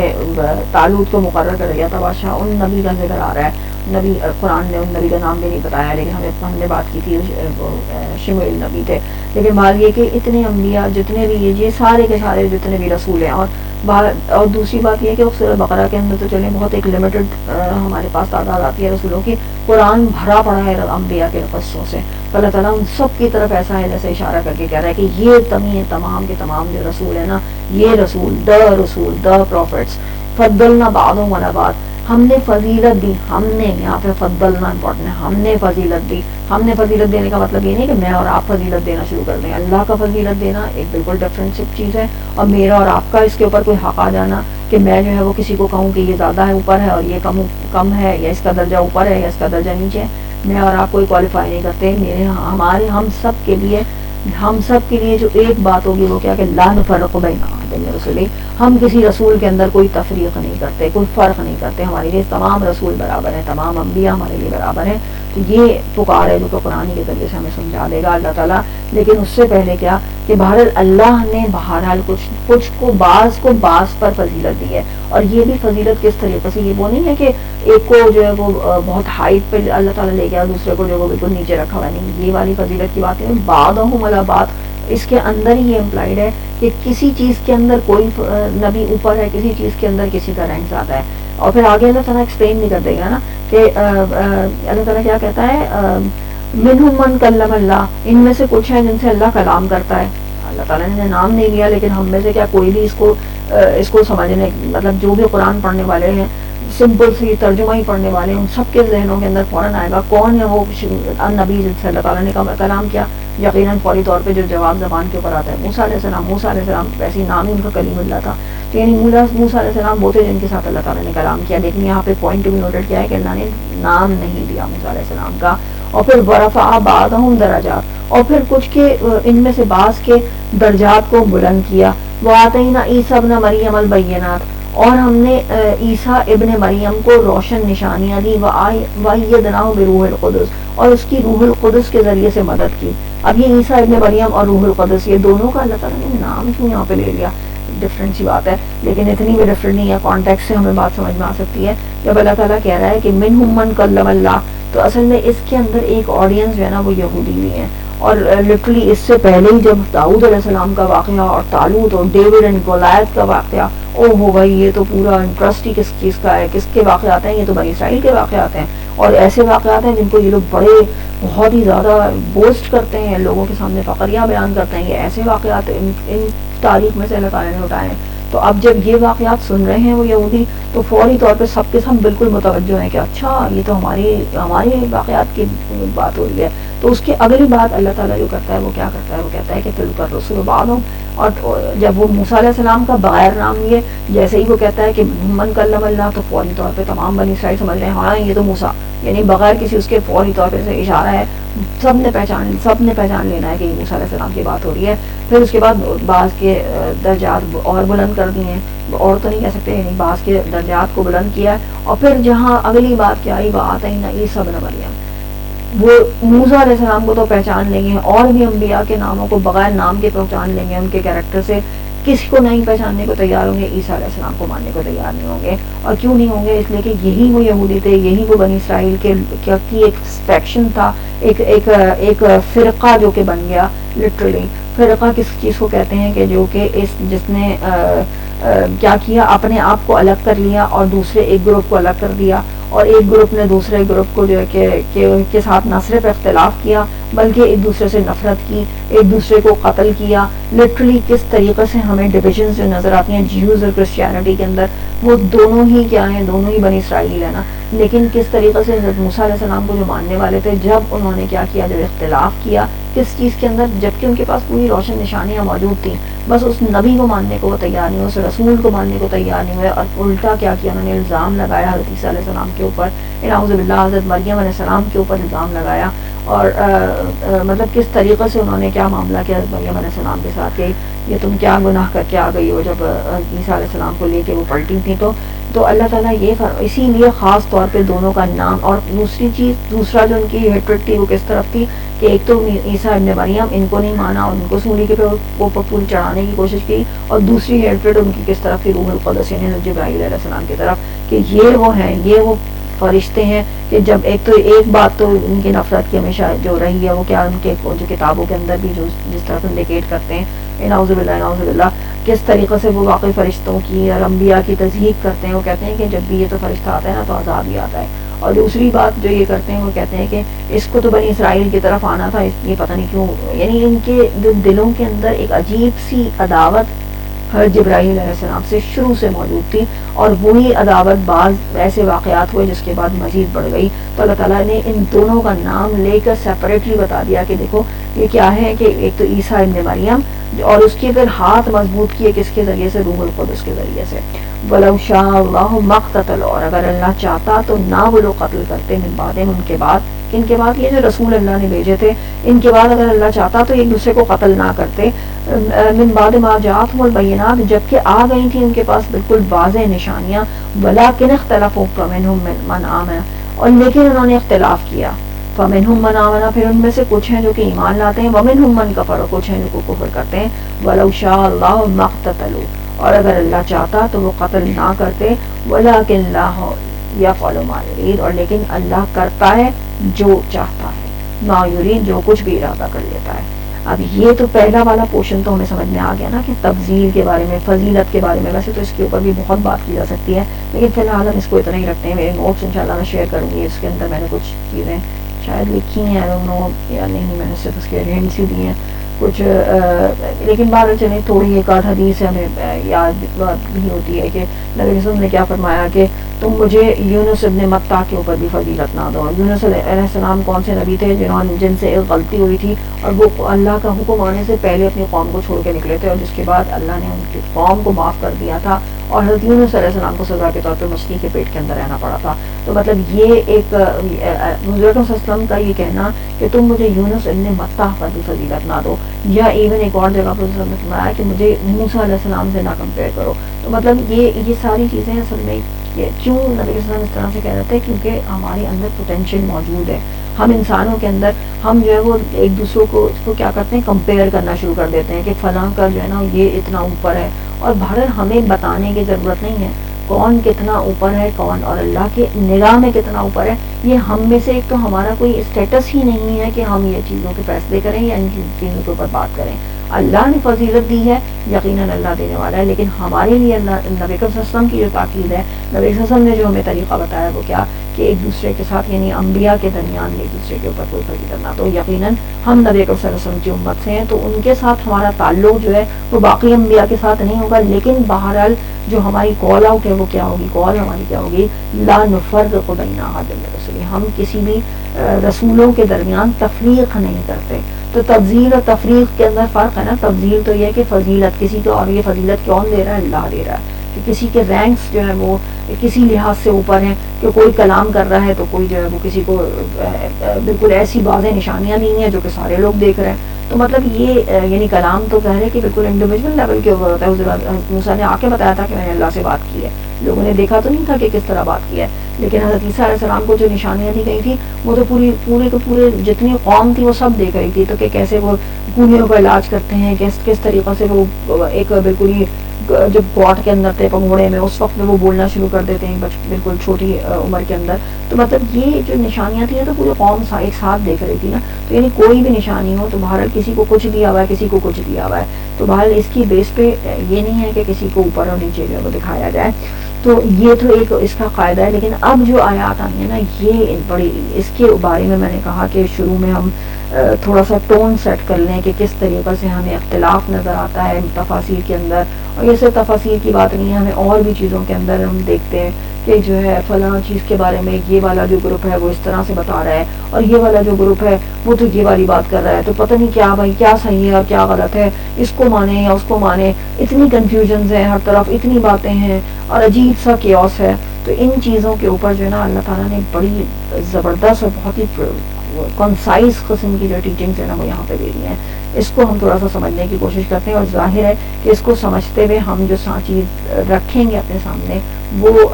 جو انسانوں کی نفسیات ہے یا قوموں کی جو نفسیات ہے ان کو بھی سامنے رکھتے ہوئے اس چیز کو سمجھیں گے. تو اللہ تعالیٰ جب یہ فرما رہا ہے کہ اور اگر اللہ چاہتا کہ وہ لوگ نہ قتل کرتے ان کے بعد, تو اس کو ابھی یہ دوبارہ ریپیٹ ہوگا نا اینڈ میں پھر سے اللہ تعالیٰ یہ کہے گا کہ وَإِنْ شَاءَ اللَّهُ مَا اقْتَتَلُوا. تو اس وقت ہم یہ دیکھیں گے کہ یہ اللہ کا چاہنا کس طریقے سے کا ہے, یہ جو پری ڈیسٹنی اور اس طریقے کی تقدیر اور یہ والی اللہ کی چاہت اور اختیار, ان کے بارے میں ہم آخر میں بات کریں گے. اس وقت اس والے پارٹ کو اسکپ کر کے ہم آگے چلتے ہیں کہ اللہ تعالیٰ کیا کہہ رہا ہے کہ یہ جو من بعد ان کے بعد من بعد ما جاءتهم البینات, جبکہ ان کے پاس بالکل واضح نشانیاں آ چکی تھیں. یعنی بات یہ ظاہر ہے کہ اس وقت جو کانٹیکس چل رہا ہے یہ اسرائیل یعنی ان بنی اسرائیل یا ان کی جو کچھ بھی جس طرح سے حضرت موسیٰ علیہ السلام اور عیسیٰ علیہ السلام کے درمیان جو کانفلکٹ ہوا تھا, جو ان کے فالوورز کے اندر, انفیکٹ ان کے درمیان نہیں ہوا تھا, ان کے فالوورز کے درمیان جو کانفلکٹ ہوا تھا جس کو یہودی اور عیسائیت کہتے ہیں, تو یہ جو کانفلکٹ تھا, جو یہ اختلاف تھا, یہ کیوں اتنا شدید طریقے سے بڑھا کہ ولیکن اختلافوں, لیکن انہوں نے اختلاف کیا اور پھر اس کے بعد ایون اس طرف یہ پہنچ گیا ہے کہ پھر ان میں سے کچھ ہیں جو کہ ایمان لاتے ہیں وَمِنْهُمْ مَنْ كَفَرَ, اور کچھ ہیں جو کہ کفر کی طرف چلے جاتے ہیں. اور کفر کی طرف جانے والے کون لوگ ہیں؟ جو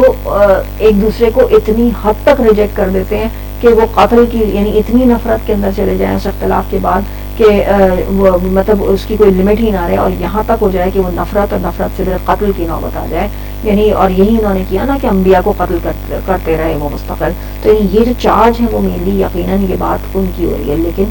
ہم یہ سمجھ لیں کہ جب صحابہ یہ پڑھ رہے ہوتے تھے تو وہ بھی یہی کہتے تھے کہ یہ تو ان کے بارے میں ہے لیکن ہمارے لیے ہے. تو جب ہمارے لیے ہے تو ہم کیوں نہ اپنے قوم کے اوپر, کیوں نہ ہم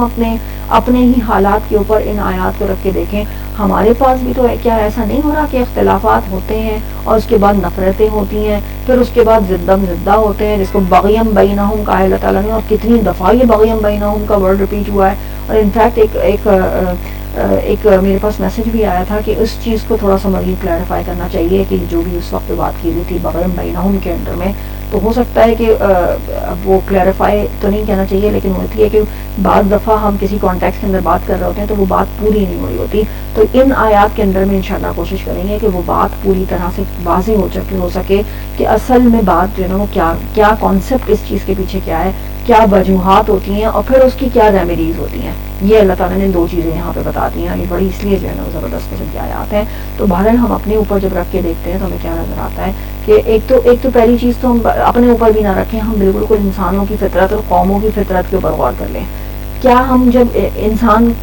دو انسان کیا ہم کبھی بھی ایک جیسے دیکھ سکتے ہیں؟ یقیناً ہمیں جب بھی ایون گھر کے اندر رہنے والی جو 2 بہنیں ہوتی ہیں, ایون جو ٹوئن سسٹرز ہوں گی, ان کے اندر بھی آپ کو عادتوں کا اور شکل کا بھی بعض دفعہ اختلاف نظر آتا ہے. یہ اختلاف یہ تو مطلب انسان کی فطرت کا ایک دائیہ ہے. یعنی اگر انسان ہے تو اختلاف تو ہوگا. ایسا کیسے ہم سوچ سکتے ہیں کہ 2 لوگ موجود ہیں اور وہ بالکل ایک جیسے ہوں؟ یعنی وہ یونیک فزیکلی بھی نہیں ہو سکتے. یا 2 قوموں کے اندر بات کریں ہم تو 2 قومیں ہیں, ایک جو ہے وہ پاکستانی ہے اور ایک جو ہے وہ ملیشین ہے, یا ایک جو ہے وہ سعودی عرب کے اندر یعنی عربس ہیں. تو یہ عربس اور پاکستانی یہ کبھی بھی ایک جیسی یعنی کہ یہ ایسا تو ہم نہیں کہہ سکتے کہ یہ دونوں جو ہے وہ بالکل ایک جیسی قوم ہو سکتی ہے. دونوں میں اختلاف تو ہوگا لازمی طور پہ. یعنی جب بھی 2 قسم کے یونٹ لوگ ہوں گے تو ان کے فزیکل اختلاف, ان کا کلچرل اختلاف, اور یہی بات اللہ تعالیٰ سورہ روم میں کہتا ہے نا کہ تمہارے لیے نشانیاں ہیں کس چیز کے اندر, کہ اللہ تعالیٰ نے نشانیاں کس چیز کے اندر رکھ دی ہیں کہ تمہارا زبان اور تمہارے جو کیا کہتے ہیں تمہارے اسکن کا جو کلر ہوتا ہے نا, جو تمہارے رنگوں کا اختلاف. تو اس کے اندر اللہ تعالیٰ نے تو نشان, یعنی اللہ تعالیٰ کہہ رہی ہے تو نیچرل چیز ہے. یعنی اسی چیز کی طرف اللہ تعالیٰ توجہ دلا رہا ہے کہ تمہارے زبان اور تمہاری زبانوں کا اور تمہارے جو رنگوں کا اختلاف ہے یہ تو فطری طور پہ موجود رہے گا. تو جب یہ فزیکل اختلاف قوموں کے اندر موجود ہے. اور اللہ نے کیا کہا کہ یہ اس لیے تاکہ تم ایک لتعارفوا، تاکہ تم لوگ ایک دوسرے کو، یعنی ایک اور جگہ پہ اللہ فرمایا کہ یہ جو تمہیں قبیلوں کے اندر بانٹ دیا اور تمہارے اندر اتنے مختلف قسم کے داعیات ہیں، تو یہ کیوں ہے؟ تاکہ تم ایک دوسرے کو پہچان سکو. تو یہ اختلافات، بہرحال کہنے کا مقصد کیا ہے کہ اختلاف تو انتہائی نیچرل چیز ہے. یہ ہم ایسا نہیں کر سکتے کہ نہیں بھائی اختلاف ختم کر دیں. دنیا سے امہ ہے، ایک امہ ہے، اگر اسے ایک امہ کو رکھنا ہے، ایک امہ کے لیے ضروری ہے کہ سب کے سب بالکل ایک طرح سوچنے لگیں. یعنی ہم ابھی بات کر رہے ہیں نا، امہ کا مطلب کیا ہے کہ ایک مقصد جس سے جڑی ہوئی قوم ہے. تو مقصد ایک ضرور ہو سکتا ہے، لیکن ہم یہ نہیں کہہ سکتے کہ سب لوگ بالکل ایک ہی طرح سے سوچ کے اور ایک ہی طریقے سے ایک ہی راستے کے اوپر چل کے جو ہے وہ اس مقصد کو حاصل کریں گے. مقصد یعنی مشن جو ہے نا، جو فائنل ڈیسٹنی ہے، وہ سب کی ایک ہے. لیکن اب اس تک پہنچنے کے لیے کون سا راستہ اختیار کرتا ہے. کوئی کسی پہ دوڑتا ہے، کوئی آہستہ چلتا ہے، کوئی جو ہے وہ تھک کے بار بار بیٹھ جاتا ہے، کوئی جو ہے وہ مطلب لٹرلی ہر ایک کے بالکل الگ طریقے ہوں گے. جتنی قومیں ہیں، قوموں کے لحاظ سے دیکھیں تو ہر قوم بالکل الگ طریقے سے چل رہی ہوگی. کوئی کسی چیز کو ہائی لائٹ کرے گا، کوئی کسی چیز کو دیکھے گا، کوئی کسی چیز کو ضروری سمجھے گا، کوئی دوسری چیز کو مؤخر کرے گا. تو یہ جو سب چیزیں بات پھر وہی آ جاتی ہے کہ یہ اختلاف نیچرل ہے. لیکن ہوتا کیا ہے کہ جب اس اختلاف کو پہنچا دیا جائے آگے، اس سے آگے کے لیول کے اوپر پہنچ جائے کہ یعنی ہمارا مسئلہ کیا ہے، ہم اب یہ بات کر رہے ہیں نا کہ اختلاف ہونا ہی نہیں چاہیے، تو مطلب یہ پاسبل ہی نہیں ہے. اختلاف ایسا ہم نہیں کر سکتے کہ اختلاف کو ختم کر دیں. اب اس کو نیویگیٹ کیسے کرنا ہے، یہ ہمارا اصل مقصد ہونا چاہیے. ہم یہ نہ سوچیں کہ اختلاف کو جڑ سے ختم کر دیا جائے. اختلاف ختم نہیں ہو سکتا. صحابہ کے درمیان بھی اختلاف رہا ہے. اور اچھا، ابھی ہم نے فزیکل اختلاف کی بات کی نا، تو انٹلیکچوئل اختلاف کیا نہیں ہوگا؟ کیا ہم دو لوگ جب سوچیں گے تو ایک ہی طرح کی باتیں سوچیں گے؟ ظاہر ہے ہر ایک بالکل مختلف طریقے سے سوچے گا. ہر ایک کا ذہن، ہر ایک کے جذبات، ہر ایک کی ہر چیز بالکل سیناریوز بالکل الگ ہیں، تو وہ بالکل الگ طریقوں سے سوچ رہا ہوگا. تو جب سوچے گا الگ تو وہ بات کرے گا بھی الگ، اور جب بات کرے گا الگ تو آپس میں اختلاف ہوگا. تو اب اس اختلاف کے دو طریقے ہو سکتے ہیں. ایک تو یہ کہ آپ رسپیکٹفل طریقے سے اپنی بات کو دلائل کے ساتھ آگے بیان کر دیں، یا دوسرا یہ کہ آپ سے مختلف دوسری بات کیا ہو جاتی ہے، جو ہماری قوم کا پرابلم ہو چکا ہے کہ ہم سے مختلف اب کوئی بات کرے گا نا تو یہ تو پاسبل ہی نہیں ہے. ہم نے کیا دماغ میں بیک آف دا مائنڈ ہمارے کیا چل رہا ہے، اختلاف ہونے ہی نہیں چاہیے. جب اختلاف ہونے ہی نہیں چاہیے تو اب اس کا کیا مطلب ہے کہ اب یہ اگر دوسرا کوئی شخص ہے اور میں نے ہمیشہ سے کوئی بات سنی ہوئی اور میرا کوئی بلیف سسٹم ہے یہ والا، اب کوئی نئی بات کی لے کر آ گیا ہے، کوئی انوویٹو قسم کی بات کر رہا ہے، نہیں بھائی اب یہ تو بالکل یعنی ایون وہ ایک پہلی نظر میں تو ریجیکٹ کر دیں، نہیں یہ نہیں ہو سکتا، یہ پاسبل نہیں ہے، یعنی مجھے اس کی بات ہی نہیں سننی اب کیونکہ وہ مجھ سے مختلف بات کر رہا ہے. اور پھر دوسرے اس سے بھی اگلا اسٹیپ کیا ہوگا کہ بات ہی نہیں سننی. پہلے تو انٹالرنٹ کہتے ہیں نا اس کو، انٹالرنس، آپ کے پاس برداشت ہی نہیں ہے کہ ہم دوسری بات کی بات سن سکیں. اور اس سے نیکسٹ اسٹیپ کیا ہوتا ہے کہ اب اتنی نفرت ہوگی اس شخص سے کہ کیسے اس نے مجھ سے مختلف، کیسے اس نے میری بلیف سسٹم سے الگ بات کر دی، کیسے وہ کوئی نئی بات لے کر آ گیا. اور پھر وہ نفرت اتنی حد تک بڑھ سکتی ہے، اللہ نہ کرے ہمارے درمیان ایسی نفرتیں بڑھیں کہ وہ لٹرلی جو بنی اسرائیل نے کیا کہ وہ قتل تک کی نوبت آ جاتی ہے کہ کیسے انہوں نے جو ہے وہ ہمارے کلچر کے اوپر جو ہے وہ بات کر لی. جیسے عیسیٰ علیہ السلام ان کے کلچر کے اوپر اور ان کے جو طور طریقے تھے ان کو کرٹیسائز کرتے تھے، ان کے اوپر بات کرتے تھے. تو یہ کیسے حضرت عیسیٰ علیہ السلام یہ ساری باتیں کر رہے ہیں؟ تو یہ چیز یہ سارا جو چیز تھی کہ ہم نے تو ہمارے تو باپ دادا اس طریقے سے کرتے آئے تھے اور ہم نے تو ہمیشہ سب کو ایسے کرتے ہوئے دیکھا تھا. یہ کون سی نئی بات اب اچانک سے کرنا شروع کر دی ہے؟ جبکہ وہ نئی بات کو کوئی بھی نہیں تھی، وہ تو صرف ریوائو کر رہے تھے نا چیزوں کو. لیکن بہرحال یہ کہ آپ کیونکہ ان کے امیجیٹ جو بابا اجداد تھے انہوں نے ان کو یہ کرتے دیکھا تھا تو بس اس کو ایکسیپٹ نہیں کرنا ہے. تو اسی لیے وہ کیا ہوا، وہ اختلاف آگے بڑھا. پہلے برداشت نہیں تھا، پھر برداشت نہ ہونے کے بعد وہ نفرت، اور نفرت کے بعد وہ قتل کی نوبت ہو گئی. تو یہ ایک سیکوینس ہوتا ہے جو کہ اگر کسی معاشرے کے اندر، قوموں کے اندر اگر عدم برداشت پیدا ہو جائے نا تو پھر اس طریقے سے معاملات جو ہے وہ خراب ہونے شروع ہو جاتے ہیں. اور ہم کیا اپنے معاشرے کے اندر یہ چیزیں نہیں دیکھتے؟ ابھی ہم یہودیوں کی اور عیسائیوں کی کیا بات کریں گے؟ کیا ہمارے معاشرے کے اندر اس طرح کی کوئی عدم برداشت مطلب لٹرلی لگتا ہے کہ اگر پاکستان، خاص طور پہ مجھے نہیں پتا باقی تو پھر بھی ویسٹرن کنٹریز کے اندر جو مسلمان رہ رہے ہیں وہ تو پھر بھی بہت چیزوں کو جو ہے نا مکس کر کے اور ڈائیورسٹی کو انکلوڈ کر کے بڑا چلنے کی عادت ان لوگوں کو ہو جاتی ہے. لیکن ہم جو پاکستانی پیور پاکستانی ہوتے ہیں نا، پاکستان کے اندر رہنے والے، انڈیا، پاکستان، بنگلہ دیش، خاص طور پہ ان 3 ملکوں کے اندر رہنے والے، ہماری تو جیسے ہوتا ہے نا گھٹی کے اندر پڑا ہوا ہے. اور کیوں پڑا ہوا ہے اس کے اوپر بھی ہم دیکھ لیتے ہیں کہ بس یہ جو ہمارے لیڈر ہے، جو ہم جس کو فالو کرتے ہیں، یہ جو ہے نا ہی از آلویز رائٹ. یعنی ہمارے دماغوں کے اندر بس کیا ہوتا ہے کہ ہماری جو لٹرلی کوئی بھی لیڈر ہو، چاہے وہ پولیٹیکل لیڈر ہو، اگر ہم اس کو فالو کر رہے ہیں تو بس وہ ہمیشہ صحیح ہوگا، اور اگر وہ ریلیجیس لیڈر ہے ہم جب اسے فالو کر رہے ہیں تو بس وہ تو ہمیشہ صحیح ہوگا. لٹرلی کیا ہم نے خدا نہیں بنا لیا ہے اپنے لیڈرس کو یا اپنے ریلیجیس اسکالرس کو؟ یعنی ہمارے علماء ہمارے خدا نہیں ہیں. بہرحال وہ انسان ہے، وہ انسان ہے. ان علماء کے درمیان بھی اختلاف ہو سکتا ہے. اور ایک اور اب دوسری بات مجھے سامنے رکھنی ہے کہ یہ جو علماء کے درمیان اختلاف ہوتا ہے نا، ان کی نوعیت بالکل الگ ہوتی ہے. علماء کے درمیان جو لٹرلی جو سنسیئر اسکالرز جس کو ہم کہتے ہیں، واقعی جن کو ہم اسکالرز کہنا چاہیے، ان علماء کے درمیان جو اختلاف ہوتا ہے وہ اختلاف ہوتا ہے جو صحابہ نے اختلاف کیا تھا. وہ اختلاف ہوتا ہے جو کہ اب امام ابو حنیفہ نے امام شافعی سے کیا تھا، یا امام شافعی نے امام ابن حنبل سے کیا تھا. کہ امام ابو حنیفہ کیا کہہ رہے ہیں، امام شافعی کیا کہہ رہے ہیں کہ خدا کی قسم اگر میرا ایک فتویٰ بھی تمہیں اللہ اس کے رسول کے خلاف مل جائے تو اسے دیوار پہ پھینک دینا. اور مطلب امام ابو حنیفہ کے شاگرد ہیں امام شافعی، اور دونوں کیا کر رہے ہیں، ایک بالکل ہی مختلف قسم کا پورا اسکول آف تھاٹ جو ہے پیش کر رہے ہیں. تو مطلب یہ اختلاف تھا نا، یہ رائے کا اختلاف تھا، یہ سوچنے کا اختلاف تھا. لیکن اس کے باوجود کس طریقے سے وہ دونوں ایک محفل کے اندر بیٹھ کے ایک دوسرے کے ساتھ ڈسکشنز کر رہے ہوتے تھے. تو جو علماء کا اختلاف ہوتا ہے نا، وہ ایک میچیور لیول کا اختلاف ہوتا ہے اس کے اندر. اور یہ اختلاف تو انتہائی ضروری ہے. ہماری نالج جو ہے نا اسٹیگننٹ ہو جائے، رک جائے اگر یہ اختلاف نہیں ہوگا. کیونکہ جب ڈسکشنز ہوتی ہیں، کوئی ایک اپنی رائے پیش کرتا ہے، کوئی دوسرا دوسری رائے پیش کرتا ہے، اور جب یہ دو رائے پیش ہوتی ہیں تو پھر مزید انسان جو ہے نا کریٹیکل تھنکنگ کی عادی ہوتا ہے. اسے مزید سوچنے پہ مجبور کرتا ہے کہ اچھا یہ میرا یہ رائے اس سے پہلے تھی، اب ایک اور رائے یہ سامنے آئی ہے، اب اس کو کیسے ریکنسائل کیا جا سکتا ہے، اور مے بھی ایک نئی رائے پھر اس کے نتیجے میں جنم لے لے. تو مطلب یہ آرا کا اختلاف، یہ ڈفرینس آف اوپینین جس کو کہتے ہیں، یہ انتہائی ہیلدی چیز ہے. اور معاشرے کے اندر اس طرح کی رائے کا اختلاف ہونا بہت ضروری ہے. اور یہ علماء کے اندر جو ہماری اس طرح کا اختلاف ہے، یہ ہمیشہ سے موجود رہا ہے اور آج بھی موجود ہے. جو حقیقی علماء ہیں ان کے درمیان اسی طریقے کا ہوتا ہے. ان کے ہاں کوئی فتوے نہیں بھیجے جاتے کفر کے ایک دوسرے کے اوپر، کوئی ویڈیو بنا کے پوسٹ نہیں کی جاتی. جو حقیقی علماء کی بات کر رہی ہوں، وہ ویڈیوز بنا کے پوسٹ نہیں کی جاتی. کوئی اپنی زندگی کا مقصد یہ نہیں بنا لیتا کہ اس امت کو اس کے فتنے سے بچانا ہے. یعنی لٹرلی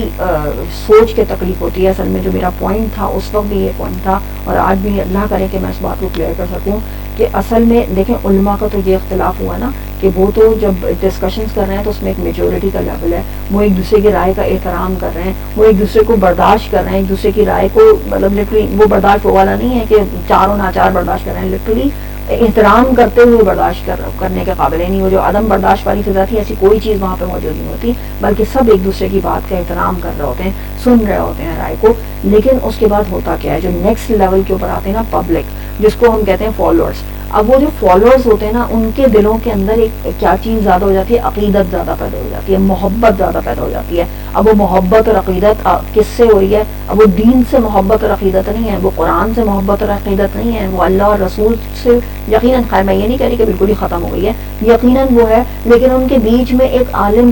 کو جب لے کر آیا جائے اور پھر اس عالم کی عقیدت اس حد تک بڑھ جائے، یقیناً عالم کا موجود ہونا ضروری. میں یہ بھی نہیں کہہ رہی، ہرگز بھی میرا یہ مطلب نہیں ہے کہ کسی عالم کو نہیں ہونا چاہیے بیچ میں اور ہم خود ڈائریکٹ اٹھائیں قرآن اور بس پڑھنا شروع کر دیں. یقیناً ایک عالم جو ہوتا ہے، اور پھر بات کرتی ہوں حقیقی عالم، ایک حقیقی اسکالر جو ہوتا ہے، وہ اپنی زندگی، اس کے پاس ایک ٹائم ہے، وہ اپنا پورا جو جیسے باقی جو پبلک ہوتی ہے وہ تو کتنی دنیا دار قسم کی دنیا کے کاموں کے اندر مشغول ہے، اس کے پاس ٹائم نہیں ہے اتنا کہ اس طریقے سے اسٹڈی کر سکے قرآن کو اور دین کو سمجھ سکے. تو یقینی طور پہ وہ کسی عالم کے پاس ہی جائے، وہ کسی پوچھنے کے لیے جب بھی اس کو کوئی علم حاصل کرنا ہوگا تو اس عالم کے ذریعے سے ہی وہ علم حاصل کرے گی. لیکن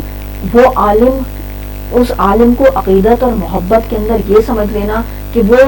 ہی از آلویز رائٹ، یا ہی از یعنی معصوم، جس کو لٹرلی ہم کہتے ہیں نا کہ وہ معصوم عن الخطا ہے. تو ایسا جو اسٹیٹس ہے وہ تو اللہ تعالیٰ نے صرف انبیاء کو دیا ہے. اور انبیاء کے بعد تو جتنے بھی انسان ہیں وہ سب، وہ ٹھیک ہے سنسیئر ہو سکتے ہیں، وہ پرخلوص ہو سکتے ہیں، لیکن معصوم عن الخطا نہیں ہو سکتے. اور اگر یہ چیز، یہ عقیدہ ہم نے صحیح نہیں کیا نا، اپنا عقیدہ تو میں نہیں کہوں گی اس کو، لیکن یہ کانسیپٹ اگر ہم نے صحیح نہیں کیا کہ ہمارے جو علماء ہوتے ہیں ان سے بھی غلطی ہو سکتی ہے، تو یہ ضروری نہیں ہے کہ وہ ہمیشہ صحیح ہو. اور جب یہ عقیدت اتنی زیادہ بڑھتی ہے تو پھر اس کے بعد جو عام پبلک ہوتی ہے نا، جو فالوورز ہوتے ہیں، اور خاص طور پہ وہ فالوورز جو کہ جو صرف فالو کرنا جانتے ہیں، سوچنا نہیں جانتے. اور زیادہ پبلک اگر ہم دیکھیں تو ایسے ہی ہوتی ہے. وہ ان کو شاید ہو سکتا ہے مے بی پاسبل، اللہ نہ کرے کہ اس طرح کے علماء ہوں، لیکن بہت سے جو کیا کہنا چاہیے، یہی بات ہے کہ اللہ نہ کرے کسی کی اس سے دل آزاری ہو، لیکن ایسے علماء جو پریٹینڈ کرتے ہیں کہ وہ عالم ہیں، تو وہ جو علماء ہوتے ہیں وہ چاہتے ہیں کہ جو ان کے فالوورز ہیں نا وہ سوچیں نا.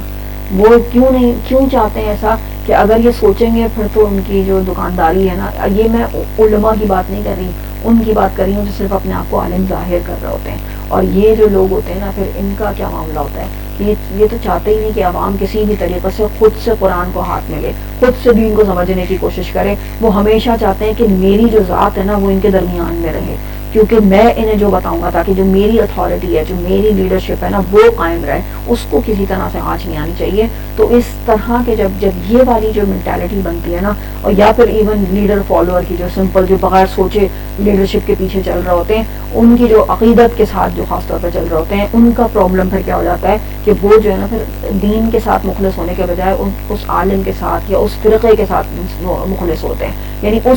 ان کی ساری جو کہنا چاہیے جو وفاداری ہوتی ہے نا، وہ دین کے ساتھ وفاداری نہیں ہوتی، وہ اس فرقے کے ساتھ وفاداری ہوتی ہے. اب وہ فرقہ کوئی بھی ہو سکتا ہے، میں کوئی نام نہیں لوں گی اس وقت، لیکن ہم سب جس معاشرے کے اندر رہتے ہیں، ہم سب بہت اچھی طرح سمجھ سکتے ہیں، ہمارے ذہنوں کے اندر بہت کلیئر یہ آ سکتا ہے کہ اصل میں ہمارے آس پاس، ہمارے ارد گرد ریلیجس جو حلقے ہیں ان کے اندر ہوتا کیا ہے. کیا ایسا ہی نہیں ہوتا؟ کیا اسی طریقے سے نہیں لوگوں کو مجبور کیا جاتا کہ نہیں بھائی، یا یہ کہا جاتا کہ نہیں بھائی خود سے تو قرآن نہیں پڑھنا چاہیے بالکل ہی، مطلب یہ تو تم بھٹک جاؤ گے. مطلب یہ والی چیز تو عیسائیوں نے کہی تھی. یہ والا جو کانسیپٹ لائے تھے کہ نہیں بھائی رہبانیت، جو ان کے راہب ہوتے ہیں، جو ان کے پادری ہوتے ہیں، جو ان کے علماء ہوتے ہیں، ان کو بیچ میں لازمی رکھنا ہے. تم خود نہیں کتاب کو ہاتھ لگا سکتے، تم خود نہیں بائبل کو ہاتھ میں لے سکتے، تم خود نہیں اس کو انٹرپریٹ کر سکتے. تو یہ تو انہوں نے یہ کام کیا تھا. تو ہمارا دین تو اس طرح کی چیزوں سے بالکل پاک تھا. ہمارا دین تو وہ ہے جو کہ سورہ بقرہ میں ہم نے جب رمضان کی آیات پڑھ رہے تھے کہ نبی صلی اللہ علیہ وسلم آپ سے وہ پوچھتے ہیں، وَإِذَا سَأَلَكَ عِبَادِي عَنِّي، میرے بارے میں پوچھتے ہیں، فَإِنِّي قَرِيبٌ، تو اللہ تعالیٰ تو کہتا ہے میں بے شک میں قریب ہوں. تو مطلب یہ تو وہ دین ہے کہ جو ڈائریکٹ بندے اور اللہ کا لنک بناتا ہے. رسول بھی جو آئے ہیں وہ بھی کیا کہتے ہیں کہ اللہ کے بندے بن جاؤ. انہوں نے بھی یہ نہیں کہا کہ تم میرے بندے بن جاؤ یا میرے ساتھ صرف، وہاں یہ ضرور کہا کہ میری اطاعت کرو، لیکن کہیں بھی یہ نہیں کہا کہ میرے بندے بن جاؤ. تو یہ ہمارے دین کے بالکل کہنا کہ مجھے اس کے میں کہنے میں مجھے کوئی آر محسوس نہیں ہوگی، کیونکہ جتنا میں نے دین کو سمجھا ہے، جتنا میں نے قرآن کے ذریعے سے جتنا جو اس کی چیزیں بھی سمجھنے کی کوشش کی ہیں، تو میں بالکل اس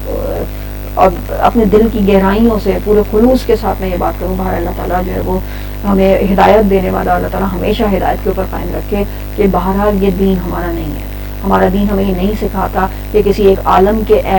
کے یا علماء کے ایسے وفادار ہو جاؤ کہ ان کی کسی بھی غلطی کو یا ان کی کسی بھی کے بارے میں اگر کوئی غلطی بھی پتہ چل جائے تو بھی اس غلطی کے پیچھے بھی ایسے اس کو کور کرنے کے لیے ایسے وفادار بنے رہو کہ بس یہی ہی is always right, they are always right. یہ کبھی بھی غلط نہیں ہو سکتے. ان کے لیے جو ہے نا وہ بس اب جو کوئی ان کے خلاف بات کرے گا تو پھر ان سے نفرت کرنا ہے، ان کے لیے یوٹیوب کے اوپر ویڈیوز بنانی ہے، ان کے اوپر جو میرے فرقے کے اندر جو میں جن کو فالو کرتی ہوں، جس سیکٹر کو، جس سیکشن کو، جس اب میں فرقہ ہی کہوں گی نا اس کو، جس جو بھی وٹ ایور،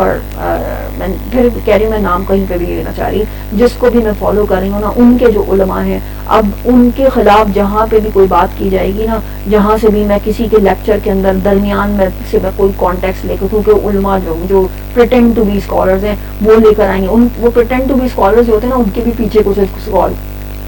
اسکالرز اور ان کا بھی اپنا ایک فرقہ ہوتا ہے. تو اس فرقے کے ساتھ وہ بھی ایسے ہی سنسیئر ہوتے ہیں جیسے عام پبلک ہوتی ہے. تو وہ بھی یہ نہیں ہے کہ وہ کوئی جان بوجھ کے یہ کام کر رہے ہوتے ہیں، بلکہ ان کی بھی وہ بس ایک نیچر سی بن جاتی ہے کہ بس ان کے ساتھ جو ہے نا یہ بالکل صحیح ہے، ان کے پیچھے ہمیشہ جو ہے وہ چلتے رہنا ہے. اور اب جو ان کے خلاف بات کرے گا ان کے لیے تو بس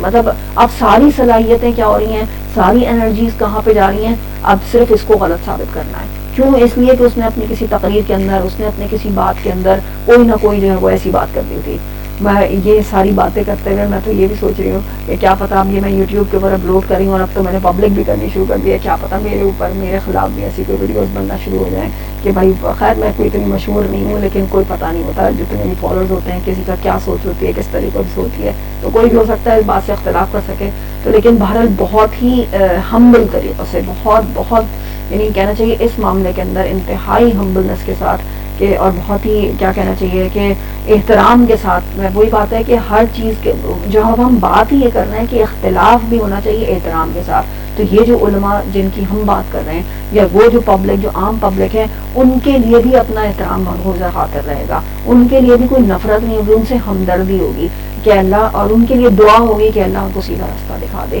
اور سیدھا رستہ ایکچولی کیا ہے کہ ہم اصل میں اللہ کے دین کے ساتھ اللہ کے کلمہ، اللہ تعالیٰ کیا کہا، کلمۃ اللہ العلیٰ، اللہ کا جو کلمہ ہے نا وہ سب سے بلند ہے. تو اللہ جو کتاب کے اندر اپنی بات کر رہا ہے وہی اصل میں سب سے اوپر ہوگی، کسی عالم کی بات اس سے اوپر نہیں ہو سکتی. اور سب نے علماء کہتے بھی ہیں کہ ہماری کوئی بات، ابھی ہم نے کہا نا امام شافعی نے کیا کہا، میرا فتویٰ دیوار پہ دے مارنا اگر وہ اللہ اس کے رسول کے خلاف تمہیں مل جائے تو یعنی یہ ایک پورا مسئلہ ہے ہماری اس پوری کیا کہنا چاہیے جو انسائڈ ڈویژنز ہیں، جو انسائڈ ایگریمنٹ ڈس ایگریمنٹس ہیں، یہ کس طریقے سے یہ اختلافات جو ہیں وہ کس طریقے سے نفرت اور نفرت سے پھر قتل تک جو ہے انسانوں کو لے کے چلے جاتے ہیں، کسی قوم کو کس طرح سے برباد کر دیتے ہیں اندر ہی اندر. تو یہ اتنا بڑا مسئلہ ہے جو کہ ہم سب کے ساتھ اس وقت ہم سب اس کو فیس کر رہے ہیں. اور اب دوسری طرف ہم یہ سوچیں کہ ایک طرف یہ ہمارے اندرونی مسائل ہے اور دوسری طرف بیرونی بھی کتنے مسائل کے ساتھ ہم جڑے ہوئے ہیں نا، کتنی یعنی جتنا ہم کمزور ہوں گے اندرونی طور پہ، جیسا کہ ہم نے دیکھا نا کہ جب بھی بنی اسرائیل کے اندر اس طرح کی ڈویژنز ہوئی، جب یہ کمزوری آئی تو پھر اس کے بعد آگے ہوا کیا، انجام ان کے ساتھ کیا ہوا کہ ان کے اوپر اللہ تعالیٰ کہتا ہے سورہ اسراء کے اندر، سورۃ بنی اسرائیل جو ہے اس کے اندر فرماتا ہے کہ ہمارے بندے ان کے اوپر ٹوٹ پڑے. تو یعنی اللہ عبادت لنا کہا ہے لٹرلی، اور وہ کیا ہوا، فجاسو خلالت دیار، کہ وہ ان کے گھروں کے اندر گھس گئے. لٹرلی ہم سوچ سکتے ہیں کہ کوئی بڑے طاقتور لوگ گھروں کے اندر گھس گئے تو کیا حال کیا انہوں نے ایک ایک انڈیویجول کا وہاں پہ. تو یعنی یہ جو اللہ تعالیٰ کی طرف سے ہوتا ہے نا کہ مسلمانوں، یہ مسلمان ہی تو تھے، بنی اسرائیل کے بارے میں بات ہو رہی ہے تو مسلمان قوم ہی تو تھی یہ پرانی. تو اگر ہم یہ سمجھتے ہیں نہیں بھائی یہ تو بنی اسرائیل کے ساتھ ہوا تھا ہمارے ساتھ تھوڑی ہوگا، تو تاریخ اٹھا کے دیکھ لیں یہ ہمارے ساتھ بھی ہوا ہے. ہمارے اوپر بھی چنگیز خان ایسے ہی آیا تھا، ہمارے اوپر بھی انگریزوں کی ایسے ہی الغار ہوئی تھی. تو مطلب ہم نے تاریخ کے اندر وہ سب کچھ دیکھا ہے جو کہ بنی اسرائیل کی قوم دیکھ چکی ہے. تو یہ ہم نہ سمجھیں کہ ہم جو ہے وہ بالکل سیف ہیں اور ہم نے تو یہ کام کبھی کیا ہی نہیں. ہم تھوڑی اختلافات کرتے ہیں، یقیناً ہم کر رہے ہیں، ہم کرتے ہیں، ہم بھی قتل کی حد تک چلے جاتے ہیں. ہم اپنے ایون جب کوئی، اور لٹرلی اب جو کلچر بن گیا نا، اب اس وقت جس کلچر کے اندر ہم سانس لے رہے ہیں وہاں تو اتنا، اور وہ کہاں سے آیا، وہ پولیٹیکل لیڈرشپ کی طرف سے آیا. وہ میں یہ وہی بات ہے کہ کوئی کسی چیز کو نہ تو ایکسٹریم کے اوپر جا کے الزام لگانے کی ضرورت ہے، نہ ہی کسی کو بہت زیادہ چھوٹ دینے کی ضرورت ہے کہ وہ جو ہے وہ کوئی عالم ہے. تو بہرحال یہی ہے کہ یہ جو ہمارے عدم برداشت کا جو پورا ایک ماحول بن گیا ہے پورے پاکستان کے اندر خاص طور پہ اور پوری قوم کے اندر، وہ اب میں اس کے یہ کہنے کی بھی جسارت کری، ہو سکتا ہے کسی کے دل آزاری ہو اس سے، لیکن بہرحال یہ آیا ہمارے اندر جو صلاحیت کر گیا ہے نا، یہ پولیٹیکل لیڈرشپ کی طرف سے آ رہا ہے. جب ہمارے لیڈرز جو ہوتے ہیں نا، جب ایک دوسرے کو برداشت کرنے کے قابل نہیں ہوتے، ایک دوسرے کو سننے کے قابل نہیں ہوتے، ایک دوسرے کے اوپر گالم گلوچ کر رہے ہوتے ہیں، ایک دوسرے کو یعنی ان کا مقصد صرف دوسرے کو نیچا دکھانا ہوتا ہے، بغیم بینہم. اب وہ کتنا ہی وہ کہیں کہ نہیں یہ تو فساد کر رہے تھے اور ہم تو اصلاح کر رہے ہیں، لیکن ایک جنرل جو پرسپیکٹو بن جاتا ہے نا، پھر جو ان کے فالوورز ہوتے ہیں وہ ان سے کہیں زیادہ آگے بڑھ کے ہوتے ہیں. تو یعنی یہ ایک جنرل رول بھی سمجھ لیں، یہ صرف ریلیجیس اسکالرشپ کے لیے نہیں ہے، ریلیجیس لیڈرز کے لیے نہیں ہے، ہر ایریا کے اندر جو بھی لیڈ کر رہا ہوتا ہے وہ جب اس طریقے سے عدم برداشت دکھاتا ہے تو پھر پوری قوم، پوری کی پوری پبلک جو ہے وہ اسی طریقے سے عدم برداشت، بلکہ اس سے کہیں زیادہ بڑھ کے عدم برداشت کا شکار ہوتی ہے، جیسا کہ آج ہماری پوری قوم ہوئی ہے. تو یہ تو اللہ تعالیٰ نے ایک ڈائگنوسس کر کے بتائی ہے نا کیا، اور اللہ تعالیٰ اب آخر میں کہتا کیا ہے، جو شروع میں بھی کہی اور آخر میں بھی کہی کہ اگر اللہ چاہتا تو ہرگز بھی اس کو قتل، ان کو آپس میں ایک دوسرے کو قتل نہیں کرتے اگر اللہ، لیکن اللہ کی یہ حکمت ہے. اللہ تعالیٰ نے اصل میں اختیار کی آزادی دی ہے، چاہے وہ انفرادی طور پہ ہو چاہے وہ قوموں کی ہو. قوموں کو بھی اللہ تعالیٰ نے آزادی دی ہے کہ they're free to choose. وہ وَمِنْهُمْ مَنْ آمَنَ وَمِنْهُمْ مَنْ كَفَرَ. وہ ان کو بالکل آزاد ہیں چوز کرنے کے لیے کہ وہ ایمان کا رستہ اختیار کرتے ہیں یا کفر کا رستہ اختیار کرتے ہیں. اور کفر کا رستہ کیا ہے کہ حضرت صلی اللہ علیہ وسلم نے فرمایا کہ اگر ایک مسلمان دوسرے مسلمان کے اوپر کفر کو کافر کہتا ہے تو ان میں سے ایک یقیناً کافر ہے. اب ان میں سے ایک کافر ہے تو یا تو جس کو کافر کہا ہے وہ کافر ہے, یا ہو سکتا ہے جس نے کافر اس کو کہا ہے وہی کافر ہے, یا لٹرلی ہو سکتا ہے میں نے تھوڑی سی مغرب ہے کہ وہ دونوں کافر ہیں. ذرا سا اس میں گڑبڑ کر دی, باہر اس طرح کی ایک حدیث جو ہے وہ موجود ہے, انشاءاللہ میں سرچ کر کے دوبارہ یہاں پہ آپ کے اس میں ڈال دوں گی. لیکن باہر یہ کہ مطلب لٹرلی کس طریقے سے نبی کا وسلم کی ٹیچنگ تھی. پھر قرآن کی اپنی آیت ہے, قرآن کے اندر اللہ تعالیٰ فرماتا ہے کہ اگر کوئی تمہارے سامنے سلام کرے, یعنی سلام تمہارے سامنے پیش کرے تو لستا مومن, تو پھر اس کو نہ کہو کہ وہ مومن نہیں ہے. لستا مومن, اللہ تعالیٰ نے یہ نہیں کہا لستا مسلم کہ وہ اس مسلمان نہیں ہے, بلکہ کہا وہ مومن نہیں ہے. مومن تو ایمان کی حالت ہے, دل کی حالت ہے. اور لٹرلی یہ تو ہمیں پتہ ہے نا, جب تصدیق بالقلب ہوتا ہے نا تو پھر ایمان کی طرف یعنی دل کے اندر صلاحیت کرتا ہے. تو اللہ تعالیٰ تو کہہ رہا ہے تم دل میں بھی اس کے ایمان کے اوپر شک نہ کرو. جب کسی نے سلام تھرو کر دیا تو سلام کے ساتھ تمہاری طرف پہل کر دی, اب یعنی زبان سے اس کے ایکشن سے تمہیں کیا نظر آ گیا کہ وہ بہرحال سلامتی یعنی پیس آفر کر رہا ہے, تو اٹ مینس کہ تمہیں اس کے اوپر یہ بھی نہیں شک کرنا کہ اس کے دل کے اندر ایمان نہیں ہے, یعنی وہ منافق ہے یا وہ کافر ہے. کافر تو بہت دور کی بات, تمہیں یہ نہیں سوچنا کہ وہ منافق ہے. تو یعنی یہ تو ہمارے دین کی, یہ تو ہمارے قرآن کی ٹیچنگز ہیں. اور کہاں ہم ہیں کہ لوگوں کے خلاف کس کس طریقے سے ویڈیوز بنا رہے ہوتے ہیں, پھر اس کو اتنا وائرل کر رہے ہوتے ہیں کہ فلاں دجال ہے تو فلاں کافر ہے, تو فلاں جو ہے وہ یہ ہے, تو فلاں نے جو ہے وہ یہ والی بات کر دی ہے, تو فلاں کاذب ہے. اور مطلب کتنی ہم یہ دیکھ لیں لوگوں کی اچھی والی جو چیزیں ہیں ان کو پروموٹ کم کیا جاتا ہے, ان چیزوں کو کتنا زیادہ وائرل کیا جاتا ہے, ان چیزوں کے خلاف کتنا بھڑکایا جاتا ہے, مطلب اس کی کوئی حد نہیں ہوتی. تو مطلب بہرحال ایک اور چیز بھی ہم اس کو ایک اور پرسپیکٹو سے دیکھیں نا کہ حضرت نے کیا فرمایا کہ جو کوئی اپنے مسلمان بھائی کی کسی غلطی کو ڈھکے گا یعنی کو کور کرے گا تو اللہ تعالیٰ قیامت کے دن اس کو کور کرے گا. کتنی بڑی بات ہے. کیا ہم یہ نہیں چاہتے کہ کوئی اگر ہو بھی گئی ہے کسی سے وہ غلطی ہوئی ہوگی نا کوئی, ہم یہ کیوں سوچتے لستا مومن, ہم یہ کیوں کہتے ہیں کہ اس کے دل میں ایمان نہیں ہے, کیوں ہم اس کے دل کی جتنی بھی چیزیں ہوتی ہیں اسے ادھیڑ کے ہم کہتے ہیں ہمیں پتا ہے کہ وہ دل سے کیا سوچ رہا تھا, تو ہم اس کے اوپر ایک ویڈیو بنا لیں گے, ہم اس کے بارے میں کوئی کتاب لکھ دیں گے. تو مطلب یہ تو مطلب واقعی قرآن ہم سے کیا چاہتا ہے اور ہم کیا کون سے رستے کے اوپر ہیں, اس کے اوپر ہمیں سوچنا چاہیے. اور پھر دوسری وہی بات جو میں نے شروع میں کہی تھی کہ ایسے فالوورز ہم نہ بنیں جو کہ تھنکرز نہیں ہوتے, سوچنے سمجھنے والے, جو بھی فالو کریں لیکن سوچ سمجھ کے فالو کریں, وہ باتیں فالو کریں جو کہ حق اور سچ کے اوپر ہوں. اور جہاں پہ معاملہ جو ہے وہ اللہ و دین کے خلاف آ جائے تو وہاں پہ کیا بہتر ہوگا, وہی ہوتا ہے نا کہ ایک تو ہر جگہ سے ہر چیز سے وہ لے لو جو کہ خیر ہو. اور یعنی وہی جو ایک قرآن کی آیت بھی ہے نا کہ حکمت نہیں سوری تھوڑا میں سوچی ہوئی, مطلب یہ کہ جسے حکمت مل گئی اسے خیر کثیر مل گئی. یا ایک حضرت کی حدیث ہے حکمت کے بارے میں کہ حکمت تو جو ہے وہ مومن کی میراث ہے, تو جہاں سے بھی اسے ملے وہ سمیٹ لے. کتنی پیاری حدیث ہے نا. تو یعنی اگر صرف اس حدیث کے اوپر, صرف اس ٹیچنگز کے اوپر ہم عمل کر لیں اور ہم یہ سوچیں کہ خیر تو ہے, خیر جہاں سے بھی مل رہا ہے ہم کیوں نہیں سمیٹنے والے ہوں گے, ہم کیوں اس کی کسی غلطی کے اوپر بیٹھ جائیں, اس غلطی کو ہی ہائی لائٹ کرتے رہیں, اسی کو لے کے ہم جو ہے وہ پوری یعنی ہم ساری وہی بات آ گئی ہماری انرجیز کسی ایک طرف لگیں گی نا, یا تو ہم ان میں لگا لیں یا پھر ہمارا آگے کوئی بڑا مشن ہے یا نہیں ہے. اصل بات کیا ہے, یہ جو سارے معاملات ہوتے ہیں نا, جو اختلافات ہوتے ہیں, اب ذرا آ جاتے ہیں اس روٹ کاز کی طرف. وہ روٹ کاز جو ہوتا ہے نا اس کا وہ کیا ہوتا ہے, یہ کیوں اختلافات ہوتے ہیں جب ہمارے سامنے کوئی بڑا گول نہیں ہوتا, جب ہم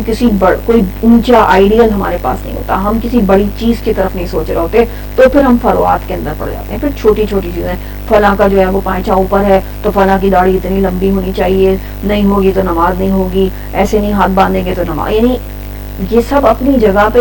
علم ہے, یہ علم ہم سیکھیں گے, یقیناً سیکھنا ہے, لیکن اس کی بیس کے اوپر کسی دوسرے کو یہ کہہ دینا کہ تمہاری تو نماز ہی نہیں ہوئی, تم تو یا ایون اس سے بھی اور آگے انتہا کے اوپر پہنچ کے تم تو کافر ہو, لٹرلی کفر کے فتوے لگا دینا. تو مطلب یہ جو چیزیں ہیں ہم سب نے, یہ کب آتی ہیں جب کہ کوئی بڑی چیز نہیں ہوتی زندگی کے اندر, کوئی بڑا مشن سامنے نہیں ہوتا. اگر ہم اس مشن کو سامنے رکھیں گے نا تو پھر تو لٹرلی یہ کیا ہو جائیں گی، تو بڑی چھوٹی سی چیزیں ہو جائیں گی نا. پھر یہ کیا ہو گیا، فروعات ہی تو ہیں یہ چھوٹی چھوٹی چیزیں. اصل مشن کیا ہے؟ اصل مشن ہے شہادت الناس. اصل مشن ہے میں اپنی ذات کے اوپر اللہ کی توحید کو جو ہے نا وہ نافذ کر دوں. اللہ کی جو بیدانیت، اللہ کی جو توحید، اللہ کی جو بندگی کا جو حق ہے، میں اس کو پوری طرح اپنی ذات کے اوپر لے کے آ جاؤں. یہ ہے میرا اصل مشن. اور پھر اس کے بعد اس سے نیکسٹ مشن کیا کہ وہ جو دن آنے والا ہے آگے، اس کے لیے میں تیاری کرنے والی ہوں. اور ان سب کے درمیان اصل میں جو قوم کی حیثیت سے جو میرے آگے مشن ہے، یعنی یہ تو میرا انفرادی مشن ہو گیا نا کہ میری ذات کے اوپر قوم توحید آ جائے، اور پھر میں قیامت کے لیے تیاری، یعنی جو دنیا میں جو بھی میں کام کروں گی نا وہ قیامت کی تیاری ہوگی. میرا ہر کام، میرا ہر عمل قیامت کی تیاری کے لیے ہوگا. تو یہ کتنی دور، کتنا بڑا مشن ہے، کتنا بڑا آئیڈیل ہے. اس آئیڈیل کو ہم سامنے رکھیں تو یہ چھوٹی چھوٹی باتیں ڈسٹریکشن نہیں لگتی کہ ان پہ انرجی لگائیں، اس کے اوپر ہم اتنا ٹائم ضائع کریں. ایک ویڈیو دیکھیں 1 گھنٹے کی جس کے اندر صرف یہ ثابت کیا جا رہا ہو کہ فلاں شخص جھوٹا ہے، فلاں شخص نے فلاں نے اس ویڈیو کے اندر، اس لیکچر کے اندر یہ کہا ہے. ہم صرف اس پہ اپنا ٹائم ضائع کریں گے. مطلب ہمارے آگے کام کیا ہے؟ یعنی ہمارے دن کے 24 گھنٹوں کے اندر ہم سوچیں کتنا وقت ہوتا ہے جو ہم دین کے کسی کاموں کے اندر لگا سکتے ہیں. ان سارے کاموں میں ہم نے یہ چوز کیا ہے. مطلب لٹرلی یہ تو وہی بات ہو گئی کہ گھر کو آگ لگی ہوئی ہے اور ہم جو ہے وہ بازار جائیں اور کہیں کہ بھائی پردے خریدنے ہیں ہم اپنے گھر کے لیے، کیا رنگ ہونا چاہیے ان پردوں کا، اور ہم اس بات کے لیے پریشان ہوں کہ کون سا رنگ ہونا چاہیے. ایک دوسرے سے لڑ رہے ہوں، نہیں بھائی فلاں کہہ رہا ہو، وہ ابا کہہ رہے ہیں کہ نہیں اس رنگ کا ہو، بچے کہہ رہے ہو اس رنگ کا ہو، ہم اس بات پہ لڑ رہا ہوں، گھر میں پتہ چلا آگ لگی ہوئی ہے. مطلب لٹرلی اس وقت پہ کیا کہیں گے، مطلب کیا کوئی سوچ ہو سکتی ہے ایسی؟ یعنی اتنا بڑا. اور لٹرلی یہ جو آگ والا ہے، اسی سے ہی ایک اور بات بھی ہم سمجھیں، ہمیں اور آپ کو پتہ ہے ہماری اگلی نسل کی حالت کیا ہو رہی ہے. لٹرلی ہماری اگلی نسل جو ہے، جو آگے آنے والی جو جنریشن ہے، جو اب ہمارے آگے یوتھ بن کے کھڑی ہو رہی ہے، ان کے سوالات کس قسم کے ہو گئے ہیں. ان کی سوچیں جو ہے وہ جو پورا ایجوکیشن سسٹم ہے، جو ماشاءاللہ سے پورا مستعار لیا ہوا نظام ہے، چاہے وہ ہم اس جگہ پہ رہ رہے ہوں پاکستان کے اندر، چاہے وہ ویسٹرن کنٹریز کے اندر رہ رہے ہوں، جس طرح سے جس تیزی کے ساتھ ان پوری مٹیریلسٹ دنیا نے جیسے ہر چیز کو پورا اپنا کور کیا ہے، اور جیسے ہمارے بچوں کے ذہنوں کے اوپر اس نے پوری طرح غلبہ پایا ہے، اب ان کے جو سوالات ہیں وہ بہت خطرناک ہیں. اور یہی چیز سورہ اسراء کے اندر شاید میں نے وہاں پہ بغیم بینہم کے اندر یہ والی بات کی تھی. میں صحیح ایکسپلین کر پائی یا نہیں کر پائی، میں دوبارہ اس آیت کو کوٹ کر لیتی ہوں کہ اللہ تعالیٰ نے فرمایا کہ پہلا اسٹیپ یہ ہوتا ہے کہ یہ اختلافات ہوتے ہیں ایون کس کے بعد، جب کہ علم آ جاتا ہے، اور آپس میں زدہ ہو کے صرف حسد کے بنا پر، ضد کے بنا پر یہ اختلافات ہوتے ہیں. اور اس کا جو الٹیمیٹ نتیجہ ہوتا ہے جو اللہ تعالیٰ نے اس سے اگلی آیت میں بتایا وہ کیا، کہ پھر اس کے بعد وہ نسل اٹھتی ہے کہ جو شک منہ مریب، کہ وہ بالکل بری طرح سے شک میں پڑی ہوتی ہے. لٹرلی لاسٹ جنریشن اس کے بعد جو ہے وہ پروان چڑھتی ہے. وہ ایسی جنریشن ہوتی ہے جو کہ اس حد تک بھی اللہ نہ کرے اللہ تعالیٰ ہماری نسلوں کو محفوظ رکھے، اللہ تعالیٰ ہماری آگے آنے والی نسلوں کو دین کے اوپر قائم رکھے. کوئی ایک بھی ایسا ہم سب جتنے یہاں پہ سن رہے ہیں ان سب کی نسلوں میں سے کسی کے اندر بھی اللہ کا نافرمان نہ پیدا ہو. اللہ تعالیٰ ہماری نسلوں کو دین کے اوپر، اسلام کے اوپر استقامت عطا کرنا. لیکن یہ ایک بالکل ریالٹی ہے، یہ ریالٹی ہماری بالکل فیس کے اوپر موجود ہے کہ ہمارے اپنے گھروں کے اندر موجود بچے اتنے شک میں پڑ چکے ہیں کہ وہ اپنے دین کے بارے میں سوال کر رہے ہیں. وہ یہ کہہ رہے ہیں کہ ہم کیا واقعی صحیح، یعنی اتنی دین ہے، اتنی باتیں ہیں، اتنے اختلافات ہیں، تو ہمیں یہ کیسے پتا کہ یہ صحیح ہے بھی یا نہیں ہے. تو یعنی اس شک سے بات شروع ہو کے لٹرلی یہاں تک ہمارے بچے پہنچ رہے ہیں کہ وہ دین کو چھوڑنے والے بن رہے ہیں. اللہ تعالیٰ ہمارے بچوں کو محفوظ رکھے. لیکن پھر وہی بات ہے کہ دونوں ایکسٹریمز پہ یہ کیس ہو رہا ہے. میں یہ نہیں کہوں گی کہ صرف اس لیے ہو رہا ہے. قرآن نے ایک ڈائگنوسس یہ دیا ہے کہ جب اختلافات ہوتے ہیں تو اس سے اگلی جنریشن کے اندر یہ معاملات ہوتے ہیں. لیکن ایک اور وجہ بھی ہے جو آج کے دور کے اندر ہم دین چھوڑتے ہوئے اپنے بچوں کو دیکھ رہے ہیں، تو یقیناً اس کی ایک بہت بڑا چمک ہے. وہ کیا ہے کہ ہم ایز پیرنٹس، ہم ہی جب پورا مٹیریلسٹ پورے اس کے اندر پھنسے ہیں، ہمارا جو پورا جو دن اور رات کے اوقات ہیں وہ صرف اور صرف دنیا بنانے کے فکر کے اندر ہے. ہمیں جب دین سے کوئی دور کا واسطہ نہیں ہے، ہمیں جب یہ نہیں پتا قرآن ہم سے کیا کہہ رہا ہے، ہماری پریکٹیکل لائف کے اندر اگر دین کچھ ہے تو بس وہ مراسم عبودیت ہے، صرف اور صرف کیا ہے، نماز اور روزہ اور زکوٰۃ ہو گئے، اس کے علاوہ یہ حج ہو گیا زیادہ سے زیادہ سال کے اندر. تو مطلب ان کے علاوہ ہمیں دین کا کوئی پتہ نہیں ہے. تو ایسی کنڈیشن کے اندر ہم کیا سمجھتے ہیں، ہر آنے والی نسل تو بہرحال اپنی پچھلی نسل سے بدتر ہی نہیں ہوتی ہے. وہ یعنی مزید ڈیویٹڈ ہی ہوتی ہے. ایسا بدترین تو نہیں کہنا چاہیے, ڈیویٹڈ ہوتی ہے. اگر ہم ڈیویٹڈ ہو گئے تو ہماری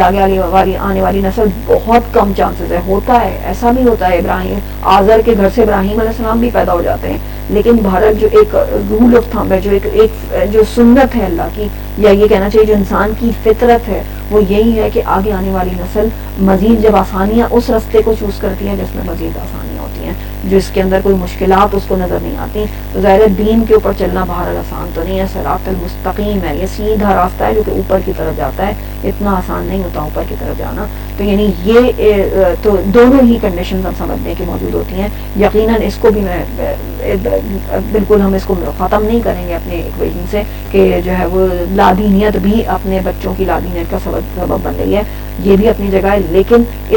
یہ جو اللہ نے جو ڈائگنوسس دی ہے نا وہ اپنی جگہ پہ ہے. پھر وہی بات کلمۃ اللہ العلیٰ, میں اپنی طرف سے اپنی رائے سے میں کوئی بات نہیں کر رہی. سورۃ الاسراء اٹھا کے پڑھ لیں, میں آیت نمبر بھی کوٹ کر دوں گی, اس وقت میرے سامنے نہیں ہے, کہ کس جگہ پہ اللہ تعالیٰ نے کہا ہے کہ پہلے اختلاف ہوتا ہے اور پھر اس کے بعد جو اگلی نسل ہوتی ہے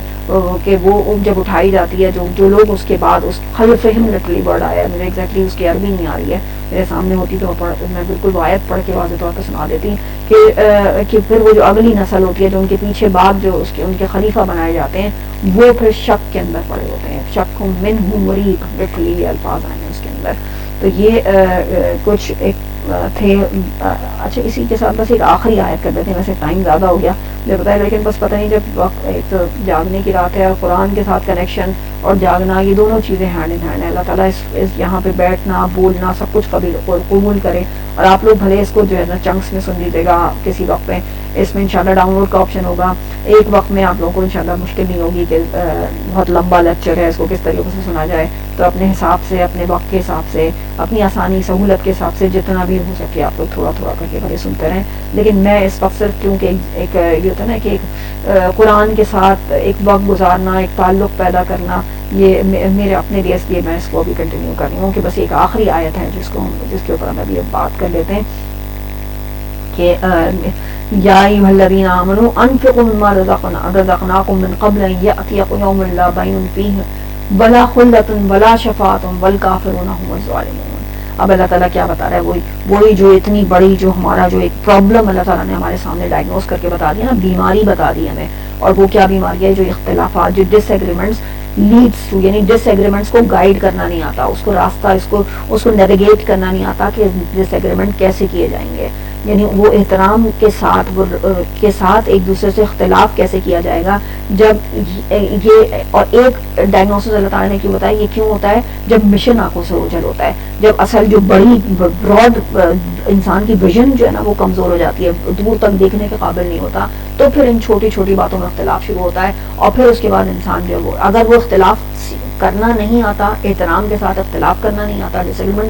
ایگری کرنا نہیں آتا, تو پھر نفرت اور پھر قتل تک انسان پہنچ رہا ہوتا ہے. اب ایک اور علاج اللہ تعالیٰ دوسرے لیول کے اوپر بتاتا ہے, اور وہ کیا بتاتا ہے, اے لوگوں جو ایمان لائے ہو خرچ کرو اس میں سے جو کچھ تمہیں دیا گیا ہے, مما رزقناکم. اور لٹرلی اتنا پیارے لگتی ہے یہ آیت, اور اس کے فوراً بعد جب ہم نے پیچھے جو کچھ بھی پڑھا, ہم کیا کہہ رہے ہیں, ہم ساری کی ساری صلاحیتیں اس وقت کس چیزوں کے اندر لگا رہے ہوتے ہیں, سارا ٹائم ہم کس چیز میں لگا رہے ہوتے ہیں کہ فلاں کو نیچے دکھا دو, فلاں کے خلاف یہ کر لو, فلاں کے خلاف یہ کر لو. اللہ ہم سے کیا کہہ رہا ہے, جو کچھ بھی میں نے تمہیں دیا ہے, جو بھی پروویژن تمہارے پاس ہے, اور یہ رزق صرف پیسہ نہیں ہے, رزق صرف کھانا پینا نہیں ہے, رزق ہمارے پاس جو کچھ بھی اللہ تعالیٰ کی نعمتیں ہیں وہ سب رزق ہے. میرا وقت, میرا مال, میری اولاد, میرا صلاحیت, جو مجھے کیپیبلٹی اللہ تعالیٰ نے دی ہے, کوئی خاصیت میں کسی کے پاس بولنے کی صلاحیت ہے, کسی کے پاس لکھنے کی صلاحیت ہے, کسی کے پاس کوئی اور صلاحیت ہے, کوئی جو ہے وہ بڑا انفلوئنسر ہے, کوئی مطلب لٹرلی کتنی مختلف قسم کی صلاحیتوں کے ساتھ انسان پیدا ہوئے ہیں. تو یہ سب جو یونیک صلاحیتیں ہیں ان میں اختلاف ضرور ہے, لیکن یہ سب اللہ تعالیٰ کے دیے ہوئے پروویژنس ہیں, یہ سب رزق ہیں اللہ کے. تو اللہ تعالیٰ کیا کہہ رہا ہے, خرچ کرو اس میں سے جو رزق ہم نے تمہیں عطا کیا ہے. تو اصل میں, اور خرچ کرنے سے کیا مطلب ہے, خرچ کرنے کا یہ مطلب تو نہیں ہے کہ کس میں خرچ کرو, یوٹیوب کی ایک ویڈیو بنانے میں, یا اس مشن کے لیے خرچ کرو, وہ جو آگے تمہارے آگے آنے والا ہے, وہ جو اور کون سا وہ رزق ہے, من قبل اس کے کہ وہ دن آ جائے, لا بیع, جبکہ کوئی تجارت نہیں ہوگی, ولا خلۃ, کوئی دوست نہیں ہوگا, ولا شفاعۃ, کوئی سفارش نہیں ہوگی, والکافرون هم الظالمون, اور کافر تو وہی اصل میں ظالم ہوں گے. اور کافر پیچھے ہم نے کیا پڑھا تھا, ومنہم من آمن ومنہم من کفر, ان میں سے کچھ مومن ہیں اور کچھ کافر ہیں. اللہ تعالیٰ یہ کس کے بارے میں, یہ کوئی دوسرے کون سے کافر, یہودی اور عیسائیوں کے کافر کی بات تو یقیناً کی تھی, لیکن ان کی بات کی تھی جو کہ اصل میں پچھلے مسلمان تھے. تو مسلمانوں کے اندر ہی مومن اور کافر ہو سکتے ہیں. تو ہم مسلمان ہیں, ہم وہ قوم ہیں, ہم وہ دوسری امت ہیں, ہم میں بھی ایسے ہی معاملات ہیں کہ اگر جو کوئی بھی اس رستے کے اوپر چل پڑتا ہے, وہ نفرتوں کے رستے کے اوپر چل پڑتا ہے, تو ایکچولی اللہ تعالیٰ ان کو جب اگر وہ قتل تک پہنچ جاتا ہے, لٹرلی وہ کفر کے فتوے لگانا شروع کر دیتا ہے, تو لٹرلی ہم نے کیا دیکھا تھا یہ بات کہ پھر وہ خود کس رستے کے اوپر ہوتا ہے, وہ کفر کے رستے کے اوپر. اللہ تعالیٰ ہمیں اس رستے کے اوپر چلنے سے بھی محفوظ رکھے, اس کی طرف جانے سے بھی محفوظ رکھے. اور تو اللہ تعالیٰ یہاں پہ کیا کہہ رہا ہے, یہی اصل میں جو ہے وہ کافر ہے, وہ جو ظالم ہے. اچھا, ان میں سے بس 3 چیزیں ہیں, ان کو ہم تھوڑا سا بہت ڈیٹیل میں نہیں جائیں گے, لیکن اللہ تعالیٰ کیا کہہ رہا ہے, وہ دن یعنی خرچ کر لو, اپنی جتنی بھی صلاحیتیں, مال, ٹائم, ہر چیز لگا دو اللہ کی راہ کے اندر, قبل اس کے کہ وہ دن آ جائے جب تمہارے پاس کوئی ٹائم نہیں بچے گا, جب ساری صلاحیتیں تم سے واپس لے لی جائیں گی, سارا وقت ختم ہو جائے گا, اولاد تم سے واپس لے لی جائے گی, تمہارے جو پروویژنس ہیں وہ سب تم اس کا ٹائم ختم ہو جائے گا, اور پھر اس دن کوئی تجارت نہیں ہو سکے گی. ابھی تو اللہ تعالیٰ نے کیا کہا تھا, ہم نے پڑھا تھا نا کہ یہ تو مومنوں کے نفس, اللہ نے کچھ ایسا ہی تھا نا کہ مومنوں کے نفس جنت کے بدلے میں خرید لیا ہو, تو خرید والی آئے تو آگے آئے گی. لیکن ابھی ہم نے پڑھا تھا نا جو ایک صحابی کا بھی پورا قصہ تھا کہ وہ کس طریقے سے کہ بڑا زبردست سودا کیا تھا انہوں نے اللہ سے, کہ جو ہے وہ جو کچھ بھی انہوں نے کیا اس کے بعد پوری آیات نازل ہو گئی تھی. تو یہ ہے کہ یہ جو سودا ہے یہ صرف دنیا کے اندر ہی ممکن ہے, کہ اپنی صلاحیتوں کو اللہ کے لیے بیچ دینا. لٹرلی اور بیچ دینے کے کیا مراد ہے کہ جو اس کا ریٹرن ہے, یہ جو بیچنا ہے نا, یہ بڑا یونیک قسم کا بیچنا ہے. اس کا جو ریٹرن ہوگا یہ بالکل کوئی ایکسپیکٹیشن ہماری نہیں ہونی چاہیے کہ دنیا میں ہی ہمیں مل جائے گا. یہ جو اللہ کے ہاتھ بیچنا ہے نا, یہ تو ایسا بیچنا ہے کہ اس کا جو ریٹرن ہوگا وہ ہمیں جنت کی شکل میں ملے گا. یہ بیچنا اصل بیچنا ہے. تو یعنی جو سارا فوکس ہو جائے گا وہ کہاں, وہ اس گرینڈ مشن کی طرف ہو جائے گا کہ مجھے جو اپنا خرچ کرنا ہے, جو مجھے کاروبار کرنا ہے, کاروبار لٹرلی کون سا والا, اللہ کے ساتھ جو تجارت کرنی ہے وہ کون سی تھی, کہ وہ اللہ کی خوشنودی حاصل کرنے کی والی تجارت. اور یہاں زندگی کے اندر میں اپنی ساری اپنی خواہشات اور اپنے جو کچھ بھی میرا دل اور میری فیلنگ سب ایک طرف, اور اللہ کا حکم جو ہے وہ ایک طرف. اور کیوں اللہ کا حکم ایک طرف, کیونکہ مجھے الٹیمیٹلی اللہ کی رضا چاہیے, مجھے الٹیمیٹلی جنت کے لیے میں نے سودا کیا ہے, تو اس لیے میں اپنی رضا اس کی راہ میں قربان کرتی ہوں. تو یعنی یہ جو بے ہے, یہ جو تجارت ہے, اس سے بڑھ کے اور کون سی اچھی تجارت ہو سکتی ہے. ولا خلتن, کوئی دوست نہیں ہوگا. یعنی ابھی ہم سمجھ رہے ہیں کہ کوئی لیڈر ہے, کوئی دوست ہے, یہ بچا لے گا اس جگہ پہ, وہ ہمارے ساتھ ہوگا, ایٹ لیسٹ چلو ساتھ تو ہوگا. کہتے ہیں نا کہ بھائی دوست تو ساتھ رہو, کوئی ذرا مشکل کام کرنے جا رہے ہیں, دوست کو اپنے ساتھ رکھتے ہیں. یعنی کسی ٹیچر کے آفس میں دوست کو کھینچ کے لے جاتے ہیں کہ بھائی ہمارے ساتھ رہو, کیوں, اس مورل سپورٹ ملے گی. تو اللہ تعالیٰ کہہ رہے ہیں ولا قلتن, کوئی دوست نہیں ہوگا, یعنی کوئی مورل سپورٹ تمہارے پاس نہیں ہوگی, جو کوئی بھی ہوگا اکیلے بھگتنا ہوگا. ولا شفاعتن, اور پھر تیسرے اسٹیپ کے اوپر کیا ہوتا ہے, خیال ہوتا ہے کہ یہ لیڈرز تھے, یہ وہ لوگ تھے جن کو فالو کیا تھا, یہ وہ عالم تھا جس کو ہم مانتے تھے, جس کے لیے ہم اتنی ہم نے اپنی انرجیز خرچ کی تھیں اس کو صحیح ثابت کرنے کے لیے, اس کو حق پہ دکھانے کے لیے, فلاں کو غلط ثابت کرنے کے لیے ہم نے اتنی انرجی, اتنا وقت لگایا تھا, اتنا سب کچھ دیکھا تھا. تو اب یہ جو ہے نا, یہ ہمیں کچھ تو بچائیں گے نا. تو اللہ تعالیٰ کہتا ہے ولا شفاعت, کوئی شفاعت نہیں ہوگی, کوئی کسی قسم کی سفارش اس طریقہ قبول نہیں کی جائے گی. والکافرون هم الظالمون, اور کافر وہی اصل میں ظالم ہے. بس اس کے ساتھ ہم ختم کرتے ہیں. ولا شفاعتن کی کو کیسے اللہ تعالیٰ اگلی آیت کے اندر کھول دیتا ہے, اور اگلی آیت سید الآیات, یعنی کہ جو کون سی آیت الکرسی, وہ آیت ہے. تو انشاءاللہ کل ہم اس کے اوپر